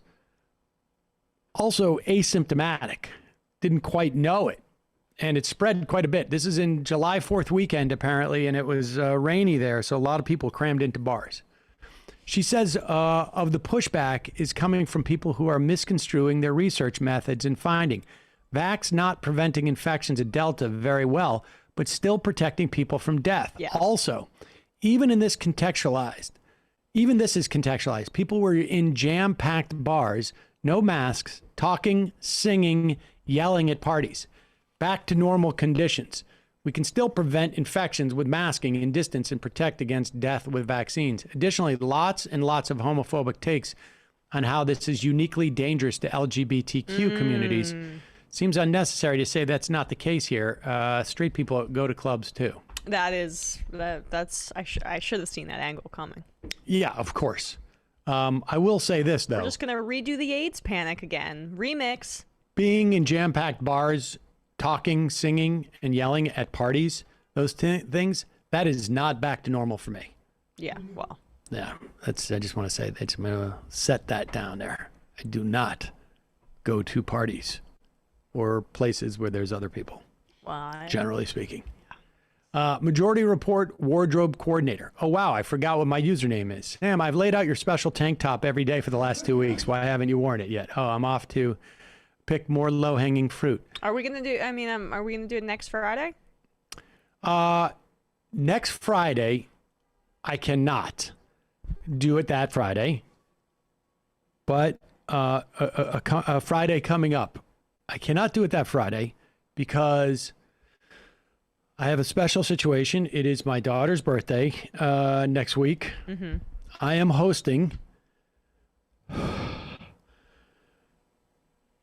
8 teenagers in my home for 2 days. Jesus. Yes. Yep. So I have not been sleeping for the past 2 weeks with the anxiety that I'm feeling about that. So are you going to like cook for them and stuff? Yes. Pizza and some maybe other pizza. I'm not sure yet. I'm not sure. Mutt Cinema. Did you see Dave Rubin is writing a new book, Don't Burn This Country? I didn't know that. Is that a joke or is that? No, it's a sequel to, it's like, Killing Blank for Bill O'Reilly. It's Don't Burn This Book. Oh, yeah, right? I got it. Curious if Palestine is playing out in Ohio 11th. DMFI was spending a lot of money on this race to stop Nina Turner. We have that ad. I don't know if we need to watch that. Marx attacks. The utter tone deafness of Congress wanting people to go back to their homes when millions of people are at risk of losing theirs. Indeed. At Buonora, the likelihood that millions will now face eviction and thus homelessness, simultaneously a great opportunity for many Democrats to show how much they want to increase police funding to attack these new homeless people. John, Emma's giddiness about the Eagles losing a draft pick is typical behavior I would expect from someone who lived in a cul-de-sac. Sam from Ottawa. AOC and Cori Bush accomplished nothing. It is still immeasurably more than the rest of the Dems doing nothing. Carl from chat. How did they not get rent relief out? Did they not means test it thoroughly enough? I don't think the issue was so much means testing with the rent relief. It is establishing that you're paying rent and having no apparatus, local, state, municipal, in which to do these functions. Like, who does it? And they're trying to go through community-based organizations, I think. There's just no apparatus. And this is a real problem. I don't know how you deal with it other than you federalize it and you come up with one standard and you work it. Chanderson. Nancy Pelosi just tweeted out that the eviction moratorium essentially saying that it's the Senate's fault that the House didn't do anything. Fierce Deity. After a long night of too many pina coladas, Sam likes to hydrate with the pina colada liquid IV. Ray, as an Eagles fan, I have tremendous respect for Emma's team rivalry hatred. I first saw it when a few months ago she liked a tweet by an Eagles beat writer reporting the Eagles won't get as much as they want trading Wentz. Mad respect, Emma. Thank you. I sometimes my shift in hatred, it's like Cowboys, Eagles, not sure. Currently it burns the most intensely for the Eagles. Multisanti. Whatever happened to movies like Tom Cruise in them? What? I don't know what that means. I don't know what that means. I really don't know what that means. Like Tom Cruise in them? Yeah, I don't know what that means. I mean, it's like... Why am I not in the phone thing? That's weird. Do you see me there?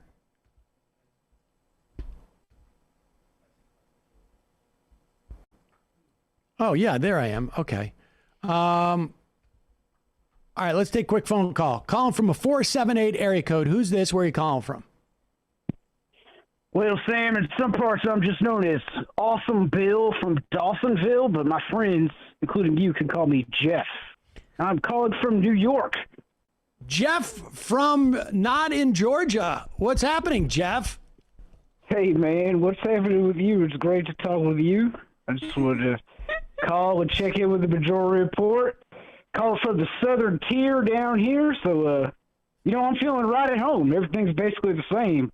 There are actually more Confederate flags here than where I come from. Wow, are you in Staten Island? I'm not even shitting you, bro. That's 100% the truth.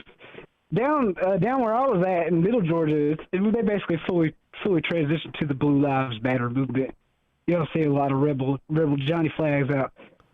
Hey, before I forget, I want to welcome Bradley to the show. Bradley, it's nice to talk with you for the first time or allow you to hear our voice. My name is Jeff. I'm a big fan of the Majority Report. And I think the fact that you challenged Brendan to Mortal Kombat in order to receive his salary was pretty ballsy of you, man. I thought that was pretty cool. Right? I appreciate it, Jeff. Thank you. Hey, man, I appreciate you. I'll say two quick things and I'll head off about politics, I guess. The first is about the sort of pandemic and the eviction moratorium.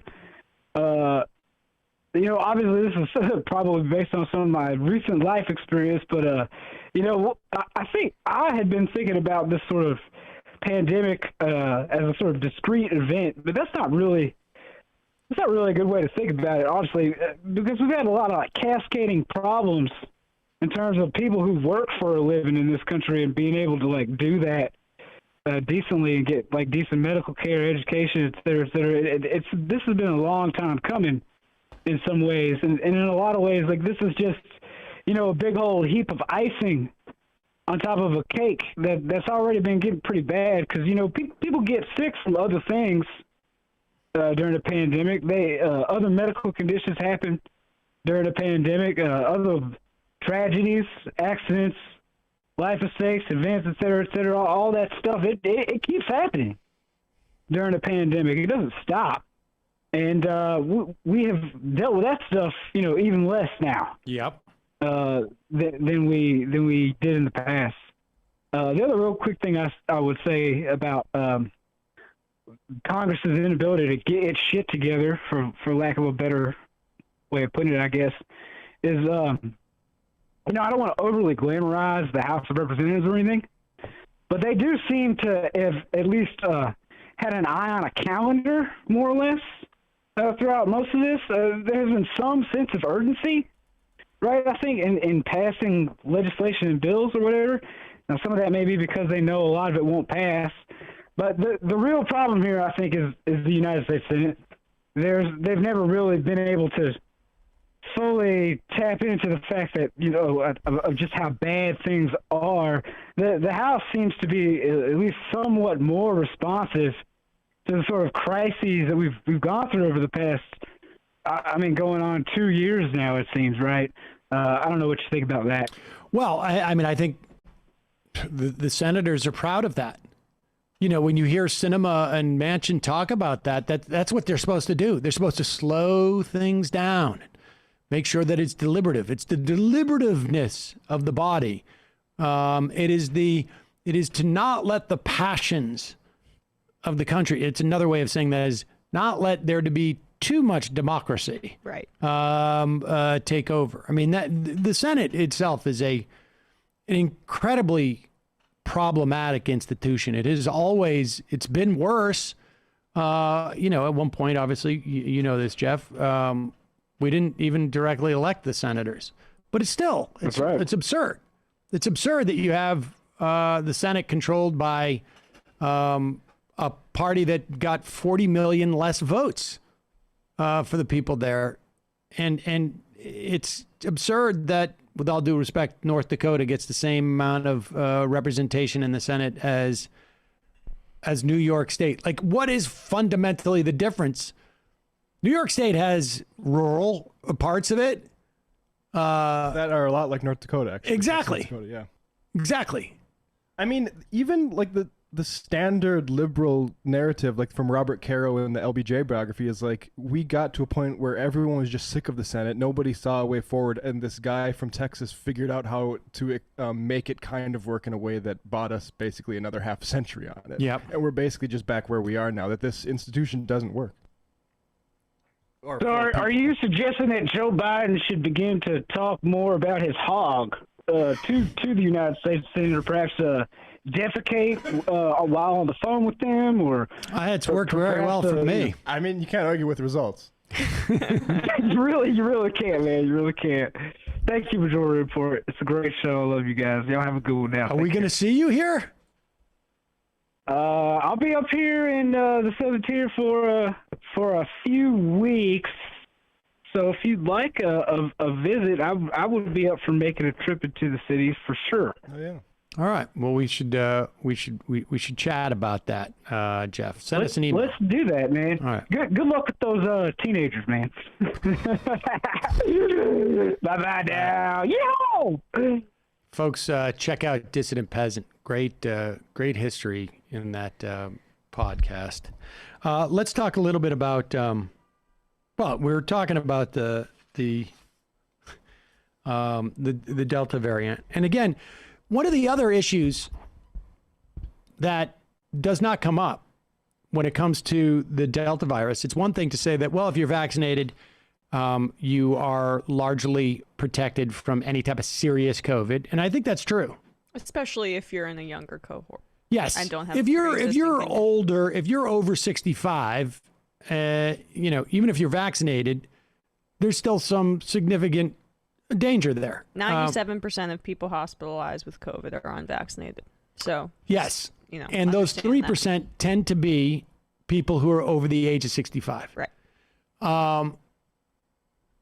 But the thing that is not also explicit is when you're looking at a place like Florida, for instance, there's a couple other states right now. Louisiana cases down 244% in 2 weeks. It's moving quickly, but what is really even more problematic than that is you've got hospitals starting to fill up again. Mm-hmm. And so if you've got appendicitis,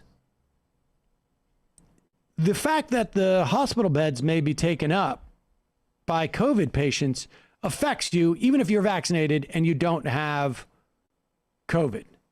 This is going to be a problem, and people are going to die potentially from not being able to get medical care because you're going to have certain areas of the country that are going to be overrun. For some reason, the New York Times reports that there's cases of a childhood respiratory virus that, for some reason, usually you start to see these cases in the fall and the winter. It's happening over the summer. So I mean, it really the summer cold. I mean, that's what I'm experiencing, and a lot of people are getting that. This Bradley is was saying he got it. So this is Our Lady of Lake Children's Hospital in Baton Rouge is nearing capacity on Friday, according to CNN. 244% spike in cases there.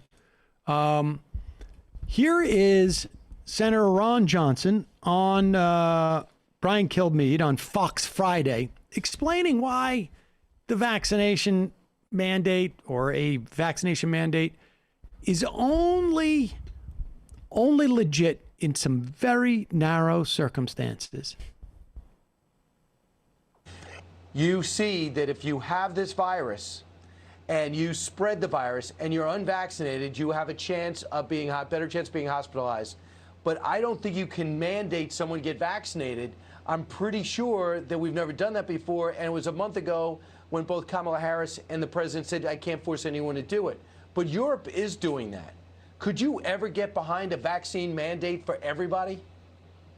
No, not unless there's some incredibly deadly disease. I mean, much higher infection fatality rates than we have with COVID. We don't know the final infection fatality rate. Over, what's the current death rate or death count, I should say? 612,982 people. I mean, what would it take? He qualifies and says he's only worried about kids. What's that? He said the kid death rate, right? Doesn't he say after the death Oh, rate? yeah. Yes, the pro-life guy is fine with just... We're back to Dan Abbott saying, grandma will sacrifice herself. Right. Exactly. Sacrifice at the altar of capitalism. We're back there. I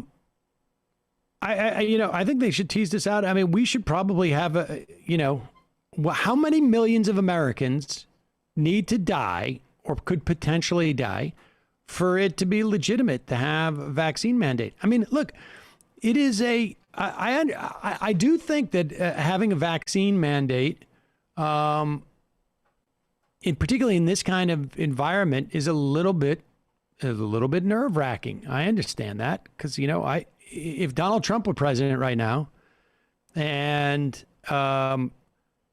there wasn't, you know, I do think an indoor mandate. Do what France is doing. If you want to participate in indoor activities, and you know it may need to be done on a state-by-state basis. I certainly understand that the states that need it most won't do it, but it might make a marginal difference. If you want to go to dinner, if you want to go to bars, you have to show your vaccination status. And this is the point.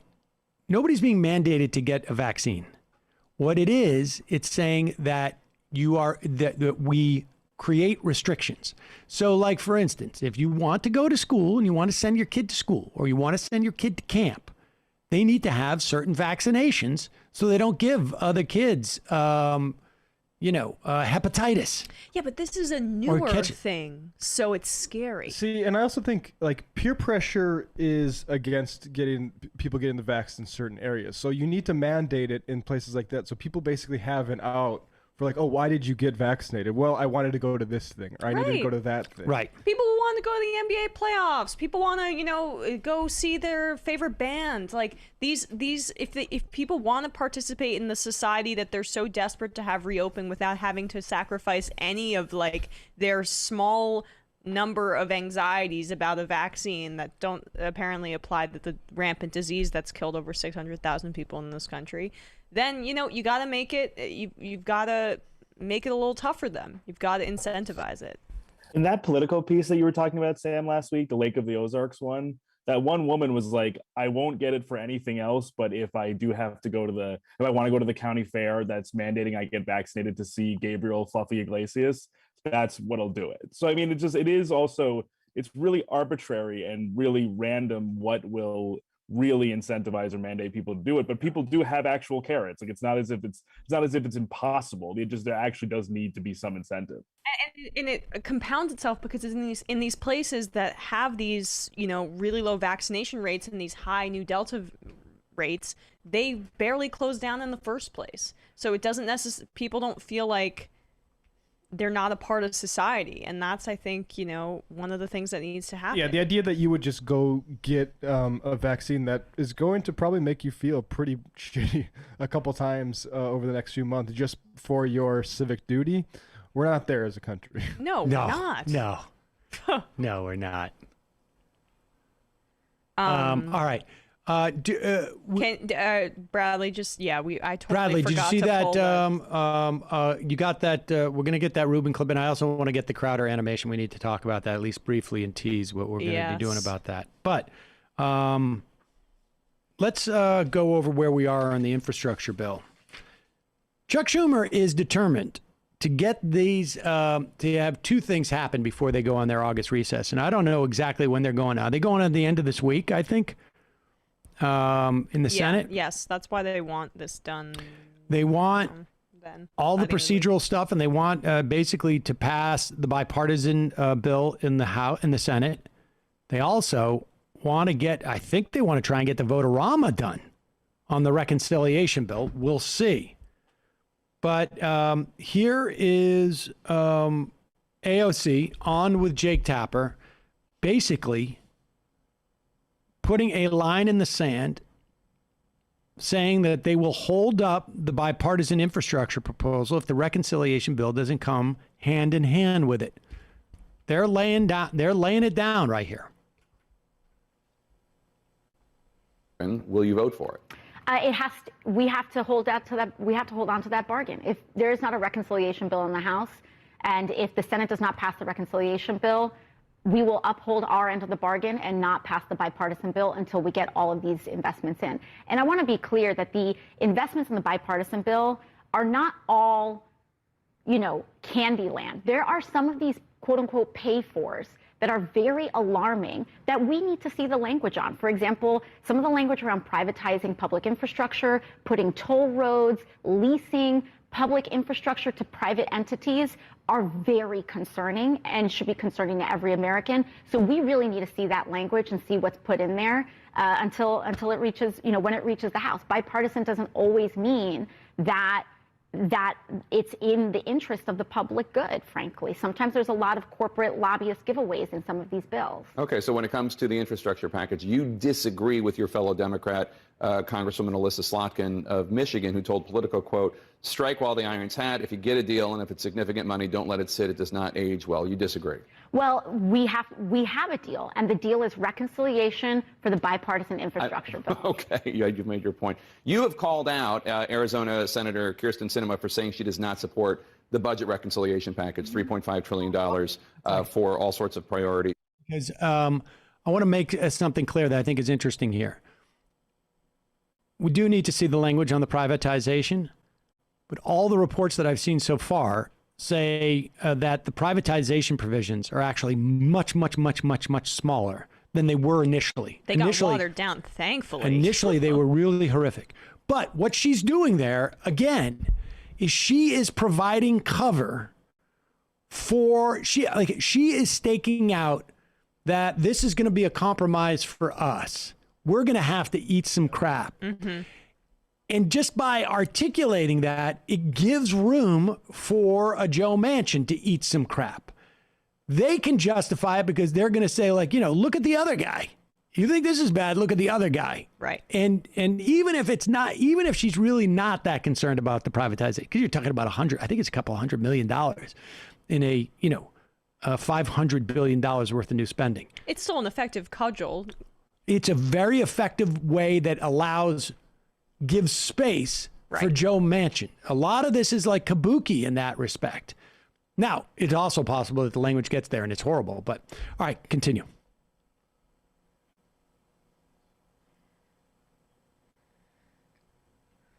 To forward and the budget reconciliation package, $3.5 trillion for all sorts of priorities. You wrote, quote, not support.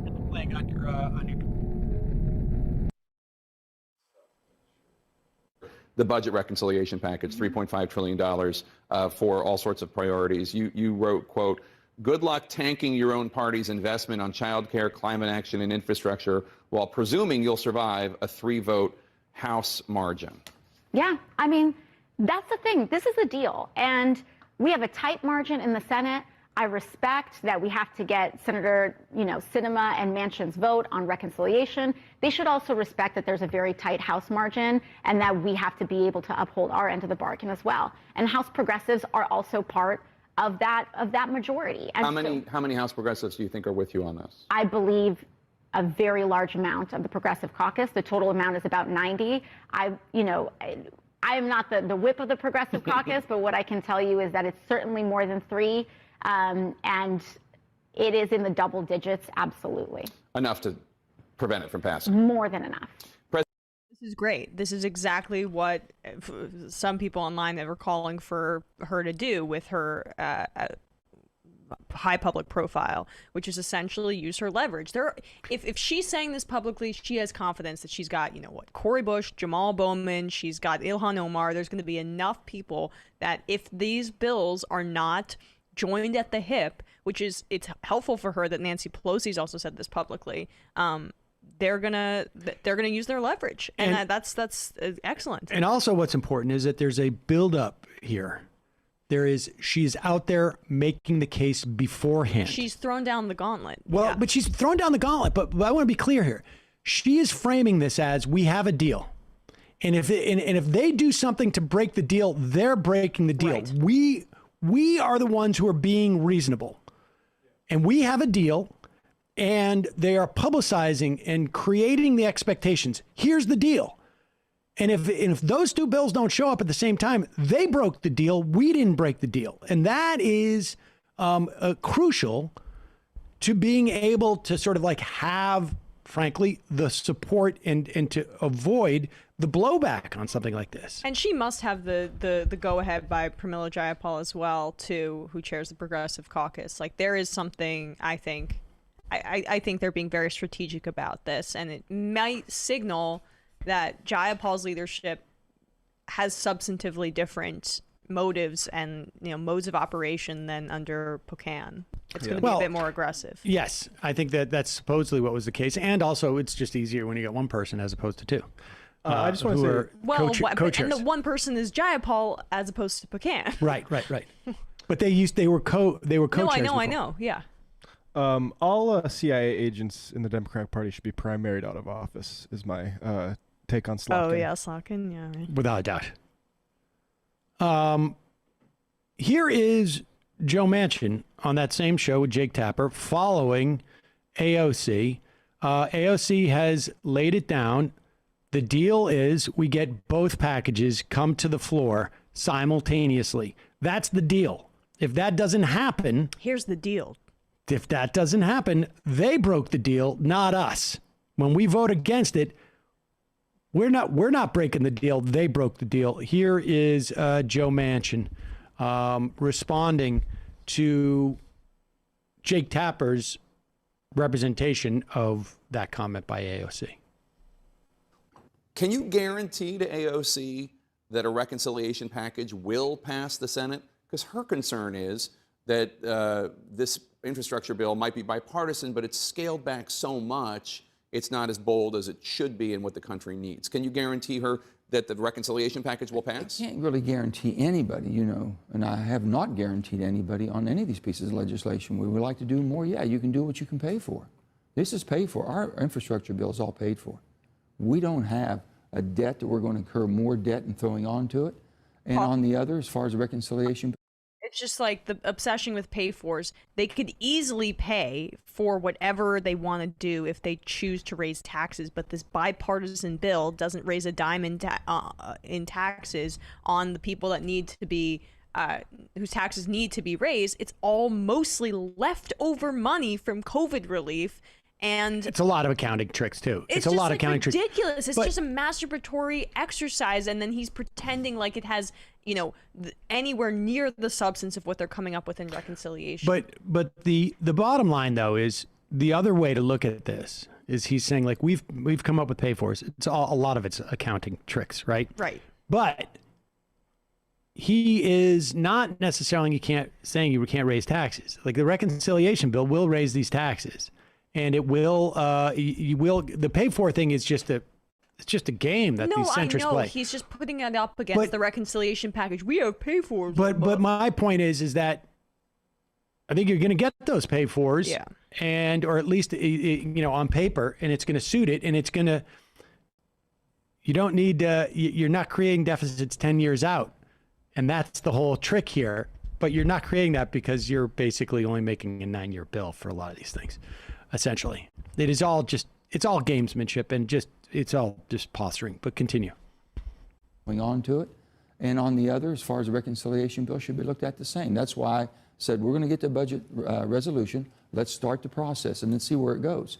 On that, we should just work in good faith and be honest with each other, so no one's misled any way, shape, or form, and there should be no quid pro quo. You do this, I'll do this. When it comes to big legislation, does it help the American people? How do you tell over 80% of the people, Democrats and Republicans, that we can't do an infrastructure bill, a traditional infrastructure? There's a lot of need out there for the human infrastructure, I understand. But some of these programs that they're going to be putting in place could be in perpetuity. And even though it only has a 10-year run on it, so it's been scored at 10 years at 3.5, it might have perpetuity, it would be $5 trillion or more. So we have to look at everything and be honest with ourselves. And of course, the fealty to the scoring system that when we had Dayen on last week has shown. There's been numerous examples that it can be wildly inaccurate. Right. But that's Joe Manchin's take. It's like the rating system for radio or for TV. It's mostly guesswork, and it can be wildly wrong. Right. We've come up with a good fiction for our bill. Yeah. We just need to come up with a good fiction for the reconciliation bill. I think, I think Manchin is a yes on the reconciliation, but I do think that there is this sort of we're going to have to sort of see what President Sinema wants. And hopefully she's just going to be posturing, and it's going to be, it got to be 3.4 trillion. Can't have a V in the, you can't have a V in it. So it can't be 3.5. It just doesn't, it's got to be 3.5. V is a satanic letter. All right, let's play this clip first of this this came to my attention last night on YouTube. Several people sent it to me. I, of course, saw that Ronald Reagan had tweeted out, and Ethan Klein from H3H3 had tweeted out. It is by an animator named Eamon Hawk. It's one word, 2 A's, M-O-N, Hawk, H-A-W-K. And, oh yeah, we're just going to play the first 30 seconds of this, because what I want to do is show you the first 30 seconds or so of this amazing short film. It's 3D animation. I was just so blown away by this. It's awesome. We're going to play the first, 30 seconds, because then I'm going to encourage you to go see the whole thing, and I'll tell you why after we watch this.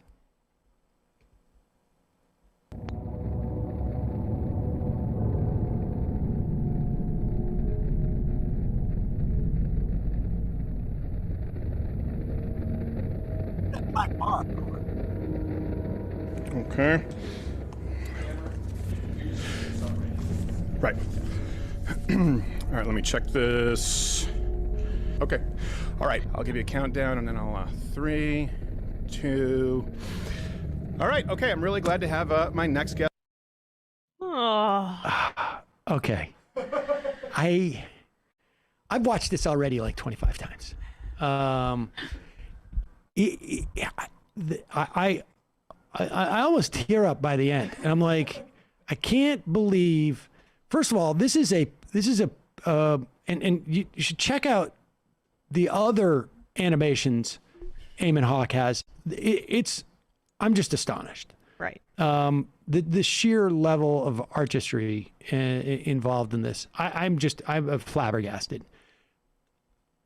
And also, like, genuinely honored to have been like part of whatever this person decided to create there.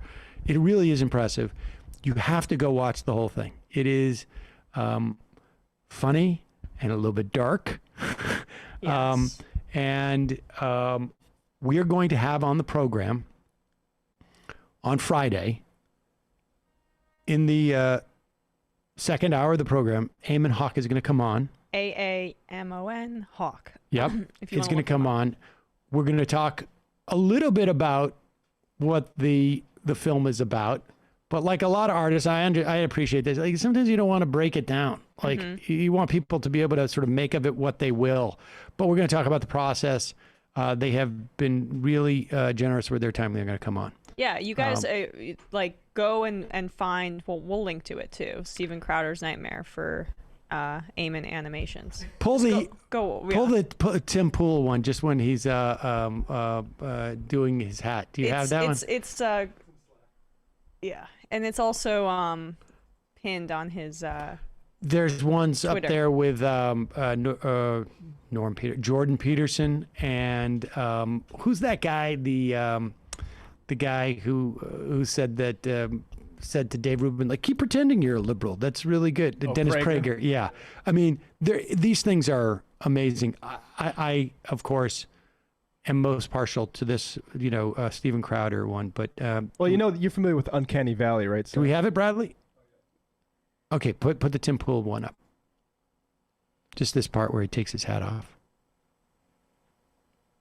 I can't possibly have babies because of climate change.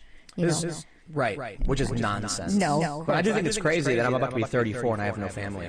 Because my dad had 2 kids by the time he was 27. Yeah. And I'm like, man. You know what the problem is, though? It's definitely not me.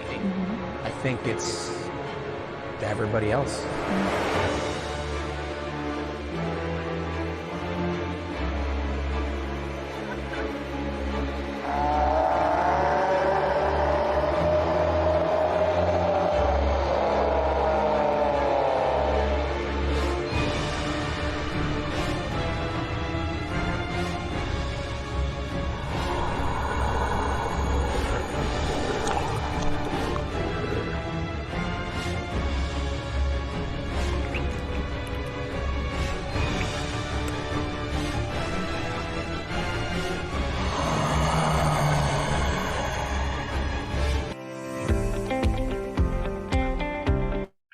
feel a little sick. Oh my God.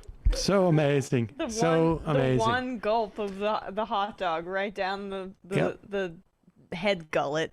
Yeah. I think it's really great that, 3D modeling is becoming democratized to this. I agree. Oh my God, so awesome. And we should also say there's an amazing article in the Daily Beast about Tim Pool, which we'll be talking about in the coming days. We just got to wind our way through it. Maybe we'll have the author on, the writer of the piece.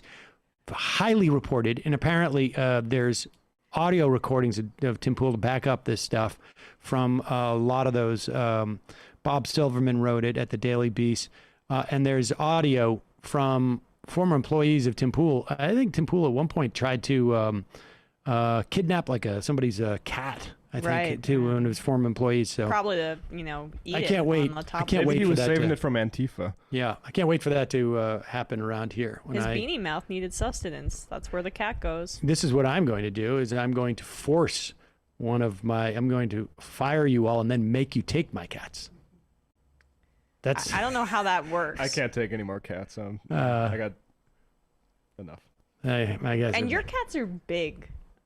My cats are massive. That's such a. All right, let's take a phone call. Going to 210 area code. Who's this? Where are you calling from?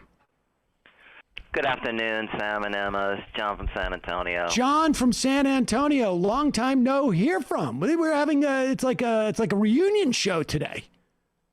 Yeah, good interview with David Dayen and Ben Dixon. Try not to overlap too much with what Ben Dixon reported. Okay. So yeah, the 11th. Incidentally, 11th John, I district. appreciate your not being sentimental about the reunion up front there. Just getting right into the comment. Yes. Here. Yeah. Well, I said yeah. Yeah, no, you did say yeah. Okay, go ahead. Okay, so yeah, the 11th district consists of 54% of black residents and 38% of white residents. It's the biggest election for progressives this year. Nina Turner is beloved by the left and is a well-known figure as a surrogate for Bernie Sanders in both his 2016 and 2020 runs for president, since Turner has raised $4.5 million for the race, and her closest opponent, Shontel Brown, who's the Cuyahoga County chair for the Democratic Party, has raised $2.1 million, mostly from corporate PACs, partially due to the increased name recognition and the early endorsements of mostly national figures, nationally known progressive politicians, organizations like the Justice Democrats, and local politicians like Cleveland's mayor, Frank Jackson. Turner had huge polling leads. On June 16th, Hillary Clinton endorsed Shontel Brown, and the corporate money started to pour into the Brown campaign. The two main funders of Brown are the Democratic Majority for Israel PAC and Third Way. And the Congressional Black Caucus then endorsed Brown, and James Clyburn and other leaders of the caucus were in the district last weekend to campaign for her.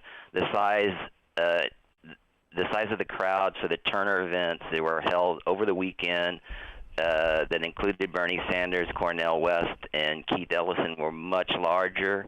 On April 14th, The Intercept reported that as a Cuyahoga City Council member, Brown had voted to award millions to contracts to companies connected to her romantic partner. The Ohio State Auditor's Office has reviewed the allegations in the article and recently referred the matter to the State Ethics Committee. I know some Turner supporters are concerned because the latest three polls have Brown only behind 5 and 6 points, and the discredited Target Point push poll has the race tied. But the polls are put out by the Brown campaign. It's common to pad the results of the poll.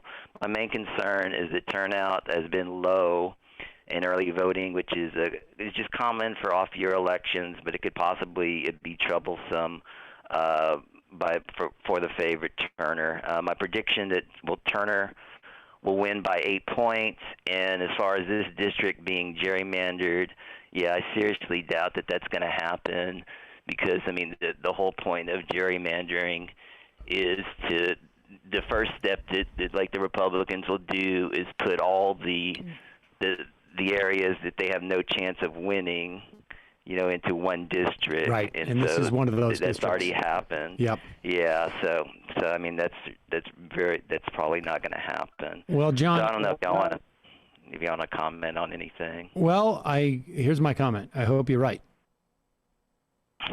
Same. Yeah, I also want to recommend the Jane Mayer article that came out today in the New Yorker called the big money behind the big lie, and I just want to commend journalists and political commentators who are talking more about election subversion, which is much more dangerous than voter suppression, and it talks quite a bit about that, and so it's a very good article. All right. Thank you, John from San Antonio. Great to hear from you again. All right. Thanks, Sam. All right. Bye-bye. Thanks, John. All right. Take care. God, so mushy. I know. He's so sentimental. Saccharine. He said yeah. Yeah. Great to hear from you, John. Yeah. Yeah. Down to business. Not even like Right. great to be heard. Just, yeah. He knows it's great for him to be heard. All right. He provides us with the info we need. This is, now, we've had so-called vaccine passports, and, I don't know, maybe for as long as there have been vaccines, probably. I remember as a kid going into a building I never had gone to because I needed to get a shot for school. For school, exactly. Or for travel. Right. They literally did have vaccine passports. Yeah. It's not a made-up term. They existed. There are some countries you go to, you need to be vaccinated, the State Department says. Yes. But apparently, this is the first that John Bennett, the chairman of the Oklahoma Republican Party, here is a video that was, this is not a hidden camera thing, incidentally. I want to tell you that first off. This is an official video released on the official Facebook page of the Oklahoma Republican Party. And here is the Oklahoma Republican chairman, John Bennett. I'm John Bennett, and I'm the chairman of the Oklahoma Republican Party. You see, the Star of David, when they put that on the Jews, they weren't sending them directly to the gas chambers. They weren't sending them directly to the incendiary. This was leading up to that. They give them a star to put on them. They couldn't go to the grocery store. They couldn't go out in public. They couldn't do anything without having that star on their shirt. Take away the star and add a vaccine passport. So this is where we're at today. And I just wanted to let you all know we need to stand up and fight for our rights. It's not about sending out press releases. It's about action. And I don't know if you know this or not, but over 500 patriots were arrested from the January 6th incident at our U.S. Capitol. The federal government didn't have any problem going after a patriot that was carrying a Trump flag inside the U.S. Capitol building after he was let in by the Capitol. How are those two thoughts connected?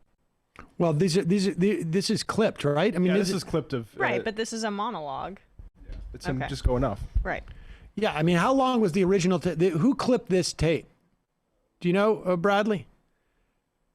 Let's hear a little bit more. Let it run a little bit more. Inside the U.S. Capitol building after he was let in by the Capitol Police. They just sentenced him to 8 months in prison. If they ever succeed in taking away our liberties, imagine what they would do to us next. You might as well forget about the freedom we enjoy in our constitutional republic. Let's lock arms at the gates of freedom, and let's put freedom back on the offensive where it belongs. And Mr. Trump, President Trump, I know you're watching, and I want to thank you for exposing the swamp in Washington, D.C. It has given us the courage to do it.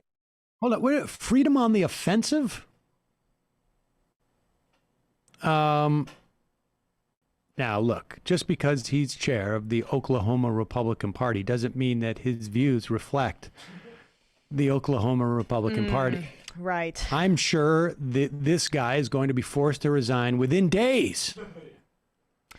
Yeah. And I am That's sure not the real Republican Party. I am sure the Republican Party is going to, if he doesn't resign, going to excommunicate him and disavow him. I'm sure the chair of the Republican Party, who is the chair of the National Republican, is it still Ronna, not Mitt Romney McDaniel? Yeah. I am sure she is going to denounce this guy for comparing the idea of proof of vaccination to the idea that you are forced to identify yourself if you're a Jew. I don't know if he realizes that, like, that yellow star ended up being a problem. Like, I guess Well, he said it didn't eventually lead to the gas chambers. Or it didn't initially. But, like... Well, it didn't, but... right at it the did outset, also but... initially, I mean, very shortly lead to you can't go into these places with your yellow star. I guess he's saying that everybody's going to get vaccinated. And we should also tell you, incidentally, that there was no situation where everyone in Germany would wear the yellow star. The point of it was not to have everybody on board with the yellow star. It was to exclude these Right, people. exactly. It's the inverse of what It he's is- talking about. I guess what he's saying is that if everybody becomes vaccinated, then nobody will be allowed to go out. No, it's the... well, what? Yeah. Yeah. I mean, aside from the offensive part about equating getting a It's vaccination. like a magnet to them to start talking about the Holocaust. They I just know. can't Well, help themselves. They want to whitewash like the fact that it was a right-wing fascist movement and then co-opt it for their own ends. So strange. It's also, it just doesn't make any sense. I mean, aside from it being offensive, it doesn't make any sense. Like, what? What? All right, we got time for one more Well, one more call, rather. Okay.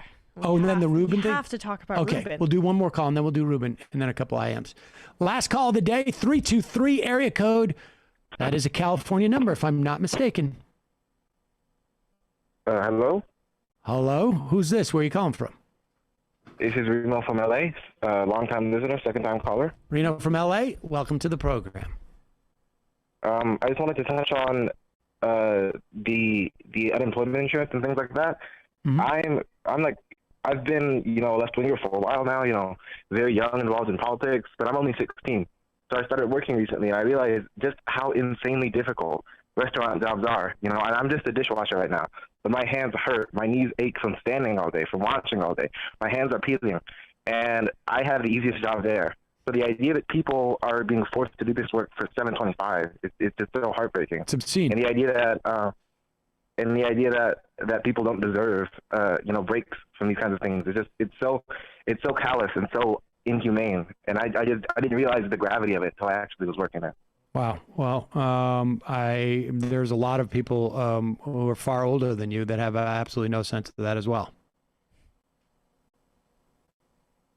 And while I'm on, I also want to mention the recall campaigns against progressive DAs in LA.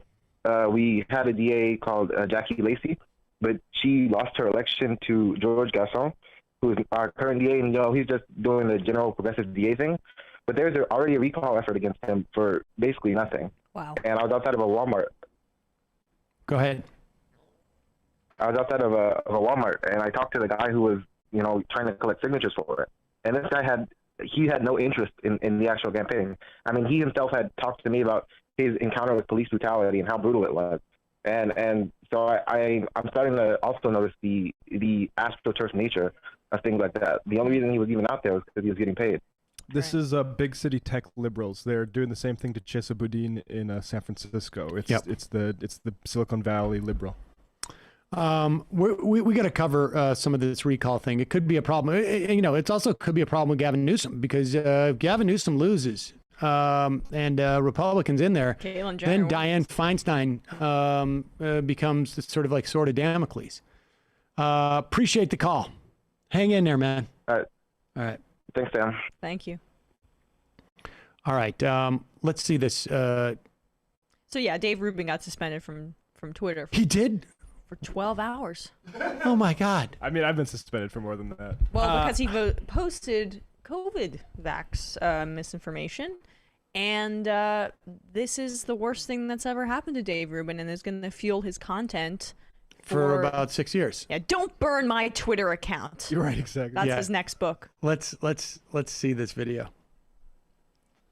And I promise you guys, my intention is to destroy these people. Like, now they fucked with the wrong guy, and I'm so ready for it. And I'm also going off the grid right now so that I can have a month to figure out how I'm going to do it. So you guys just really screwed up, Jack at Twitter. If you're watching right now, you screwed up, brother, because you guys are evil. You cannot control us, and you cannot deny the truth. The truth comes out one way or another. So yes, you want to ban me for... Pause it for 1 second. So you hear his so he's banned for laughter. 12 hours, and so he's going to take a month off in response to it. All right, keep going. This is pretty... He's got to let his ideas percolate for a month. I'm gonna come back with so many ideas. Go back a little. For or another. So yes, you want to ban me for 12 hours. And it felt shitty having to delete the tweet, but I really had no choice because, again, as I said, it was either delete and then you get this clock counting down where you're locked out for 12 hours, or I can fight it. You know what I mean? You can submit some form to fight it, but they basically are like, you don't know when you're going to get back on or when we're going to get to it. Oh, wow. You messed with the wrong guy. I know. That's my favorite part. Comply. I'm going to, like, what? I'm really interested. Guys, watch V for Vendetta. It would be just like that. It'll be, you know what's going to be awesome is like when after a month he's like, first off, incidentally, this is his annual time off from Twitter in August. Every August. He takes, really? Yes. Oh, yes. Wow. That lined up one perfectly for him. It just so happens I was taking a month off anyways. But the best part is going to be like, you know, I'm going to get to that a little bit later. The whole thing where I make Jack pay. Yeah, you like, messed with the wrong guy. He said it so threateningly with the palm tree behind him. Play that first part because I like this. I like this new tough Dave Rubin. Oh yeah. Hey, we'll see about that. Here we go. And I promise you guys, my intention is to destroy these people. Like, now they fucked with the wrong guy, and I'm so ready for it. And I'm also going off the grid right now so that I can have a month to figure out how I'm going to do it. Okay, It'd be well, like punching cow carcasses like Rocky. You know what's a good thread is when you say that you're going to do it, but you're going to take a month to figure out how you're going to do it. You and I in the right outside the parking lot in like 6 to 7 weeks from now. Yeah. I'm going to go train. Anyway, come back. I'm going to be a monster. Also, we know that he has that saltwater pool, right? He's out there by his pool, and you hear the like ice cubes in his drink going back and forth for Tinkling just back very, very briefly. And he's by a palm tree. I've never felt less threatened in my life. I'm gonna get hard. But this is gonna be his new thing, right? Like, it's all about censorship. This works perfectly for him. Maybe he'll get in on the ground floor in some of these fake Trump lawsuits against these big tech companies. Right. Bada bing, bada boom. Dave has a tough time following through on his threats. Bradley, if you can pull up this one too. This is from earlier this year when he's talking about what he would do if he's forced to comply with a mask ordinance. Oh, yeah. Let's see this. Also, didn't he also threaten to move to Texas from from California? Well, I was going to, but I had to not. I figured better to stay and fight. Right, because it's not a. Also, I realized that I may not be met with anything but hostility in Texas. It's a buyer's market, right? That's what I've heard. Here we go. Go back to the beginning here. Back to the beginning here. You know what? I'm going to make a commitment. Starting today, everything that I do in LA, and again, I don't go out that often, but everything that I do, any store that I enter, I'm not going to wear a mask. And if I'm told to wear a mask, then if I need to get in there, I guess I will. Like, I'm not here to start a riot and fight with people. You know what? I'm going to make a commitment. I'm making a commitment to. I'm going to. This is a commitment. I'm going to do this unless I get any resistance whatsoever. In which case, then I won't do that. And I'm going to fight Jack in a few months, maybe. I want to destroy these people. Unless they ask me to wear a mask, and I need to get that. I want to make sure that everybody understands how committed I am to this up to a certain point, which involves absolutely virtually no point. But watch out, Jack. After my month-long vacation, I'm going to come back and I'm going to be like an animal. I'm going to rip your face off, unless, of course, there's any resistance resistance to that. I mean, if you don't want me to rip your face off, I guess I won't do that. It's the perfect opportunity for him to just come up with as many high-level ideas of how to monetize this without actually following through on the threat. Honestly, I feel like we could just take Dave Rubin and turn him into a character in a movie. A and that would be lawsuit it. takes time and money that Rubin's too lazy, as we know, to actually follow through on, and he's got money, but he doesn't have enough money, and he's not going to do it. There's no lawsuit. Right. Well, I know, but how else is he going to destroy Jack in the battle of ideas? I'm going to introduce a lot of ideas. Or guess what? Local is going to have its own. Yes. I'm going to make a new Twitter platform that is just going to be for cool guys. They're going to have a Mexican standoff of ideas. Yes. Wait till I destroy Twitter. Won't exist when I'm done. Nothing like making a rival to a business that has no real revenue model. Anyways. I'm just going to make my own Twitter. And he's basically going to roll out like Slack, but branded. Oh, man. I can't imagine being someone like Dave Rubin and how much I would enjoy spending the money of Rubes who paid me $10 a month for that website.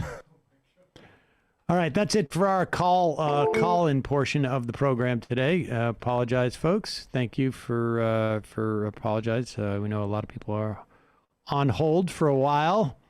Couple IMs, and then we're out of here. Moon in the Lake. Regarding the rent assistance, it is means tested, so that only helps the poorest quintile can be helped. Sad man. Hey, Sam, were you not in the office on Friday when you had a power outage, or are you in a different power supply? I was not. Heather, my blood boils when we progressives spend more time tweeting and creating funny reaction videos about Republicans. How much of that time could have been spent doing activist journalism, putting pressure on issues like the moratorium? I am part of the problem, so are you. Shame on us. Well, I mean, I think there's something to this. I also think that there is, don't discount ridicule in terms of the value that it brings to the political arena. And I don't think it's an either or type of situation. I mean, the bottom line is there was not enough, I think, awareness or presumption or, questioning as to what's going on with the moratorium. I mean, reported on what the Supreme Court ruling was. And there was just a sense of like, they've got this. And clearly they didn't got this. Between the 101 and the 5, only 50-60% vaccination rate leading to the Delta debacle, and now evictions and bureaucratic stagnation. Joe Biden will be a Jimmy Carter. We need a plan for this. Left is best. Ryan Cole, what is going to happen is the landlords will evict the people while applying for the rent relief at the same time, so they get the rent paid and get to raise the rent on the empty properties. Win-win for the ownership class, the only class both parties serve. It's always snowy in Ottawa. The Nina Turner's election tomorrow. Can you use your big bidet connections to get Hello Tushy to sponsor your coverage of her election tomorrow? You can synergize the ads copy with slogans such as Drain the Swamp Ass and Hello Tushy Somebody. Google Land's gangs. Hey, MR, excellent discussion with Dayen this morning on the coming threat of mass evictions. On a related note, the Los Angeles City Council just voted to impose a quote-unquote anti-camping ordinance. And Mayor Garcetti has just signed it. This essentially makes it illegal to be homeless in a city with one of the highest homeless populations in the country. This is on the hills of the violent raid at Echo Park Lake this year and the ongoing harassment of the unhoused community in Venice by the LA County Sheriff's Department. As a socialist, it's especially demoralizing when we see so-called progressive liberals in LA actually applaud this city council vote while using the same falsehoods and dehumanizing rhetoric as conservatives. Scratch an affluent progressive and a reactionary NIMBY bleeds. Sometimes you don't even need to scratch them. You just need to make fun of their yard signs. Thanks for reading my comment, and remember to Google LASD gangs. LASD gangs. I just got a tweet that says, yeah, from Laserbeam. Twitter suspended me for 12 hours because I tweeted a hiccup remedy to Sam one day when he had hiccups on air recently. I survived somehow. Yeah. Isn't that funny? Like, You know, you've gotten suspended. I've caught a bunch of those bans for basically tweeting the F word at Jordan Peterson and stuff like that. It's like 6 hours and then you're back on. It's probably good for you, to be honest. This the LSAD gangs is a there was a series of articles written in Knock, LA by Cerise Castle, and I interviewed her for the Peacock show. It is not available at the moment because they take down these shows, you know, in a willy-nilly fashion, even though that is still obviously a big story. But it is incredible. There are gangs within the LA Sheriff's Department, and there's been a long history of these gangs. It's just bizarre. It's an amazing thing. You can't go wrong. Read that piece. Salinas Lefty, I wonder how many members of Congress are landlords. I would guess a lot. Much easier for them to sympathize with the landlords than the renters, which is pretty sad. I mean, look, there is there are small landlords in some places who are, you know, who have to pay their mortgage and they're having trouble as well, have a different relationship with their renters and whatnot, and are waiting for that renter stuff. But the real story about this, there are massive owners of property who are looking to evict, you know, so they can raise rents. That's basically it. 10 more. Alamano, who could have foreseen that Biden and Democratic leadership would accidentally forget to go against the will of the real estate speculators and landlords? Must have slipped their minds. A Square. Sam, good recap with David. As always, I'm surprised and vexed that Ron Klein missed the import of this rental moratorium expire issue. Wondering if this was the Harris camp in the White House or the stupid blue dogs in the House. Why leave AOC and Bush out there with no option left but to go into Capitol steps in the TV? I'm going to hate watching an RNC ad showing AOC and CNN putting this mess on the Democrats. That's Zephi. Landlords in general don't have to accept third-party payments, and there are almost no housing programs that provide assistance directly to the tenant. The organization that is almost single-handedly administering the federal program for the Pittsburgh area has about 5 or 6 employees to process about 8,000 cases currently in the system. Jesus. Sam's hanging Chad. A while back, you guys graded Biden's presidency so far and gave him an incomplete. I was curious, what would you give him now? I say he's a D going on an F. He hasn't done much of anything. We hear how it's not his fault due to Republicans in the mansions, but he said, I'm the guy like 100 times. So far, he's not the guy who can get it done. I think a D is fair. C minus. I think you could bring that up if we end up getting that infrastructure bill and all the things that are associated with that. I think there's not enough expansion of the, I mean, there's a whole host of things. There's a ton of stuff, but also let's be clear. There's a ton of stuff that is under the radar that really isn't a function of him. It's a function of having a new administration in there that is positive.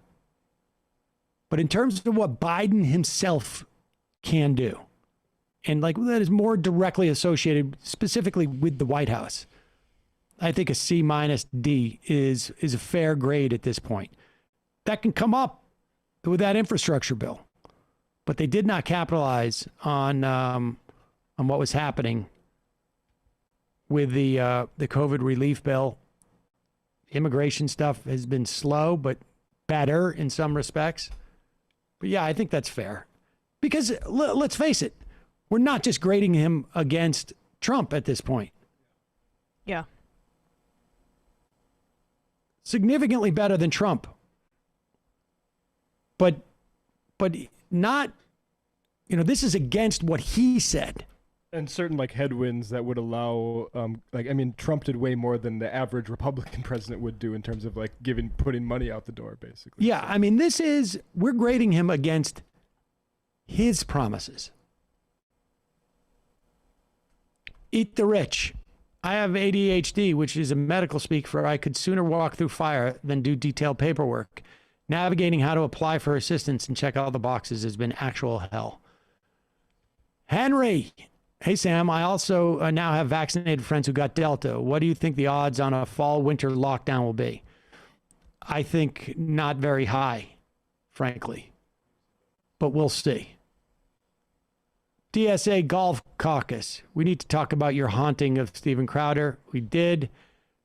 3 more. Illuminati Kids. Eamon doing God's work, convincing Sam animation is a worthwhile art form. Majority Report VTubers coming soon. Right-wingers on the Holocaust are adopting a can't beat 'em, join 'em stance after the denial strategy hasn't borne enough fruit. Judy from Pennsatucky. Currently debating a progressive libertarian Liz Terlinger candidate against Fred Keller in PA's 12th, who is inexplicably allowed on our local progressive Facebook page. She seems to be making some inroads with her mealy-mouthed stances in personal responsibility, civil liberties crap with some progressivism. Some progressives and Dems, mind-boggling. Try my best to draw her out on her positions in anti-government ideology. And the final IM of the day. Oh, I'm not going to get there.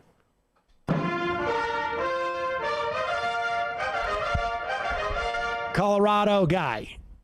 If or when the Democrats lose their majority in one or both the legislative houses in 2022, do you think Biden might be more likely to start using all of his administrative authority and behave like Obama after 2010 with executive orders? Hope springs eternal. I don't know. I think that's conceivable. It'll be interesting to see what happens if they push the debt cancellation moratorium. That's the next one to come up in September. Much love, MR crew. Thank you. Matt, Bradley, Emma, good job today. See you tomorrow. Strength I got to get to where I want, but I know somehow I'm gonna get there. I wasn't looking when I just got caught between the truth and the lie.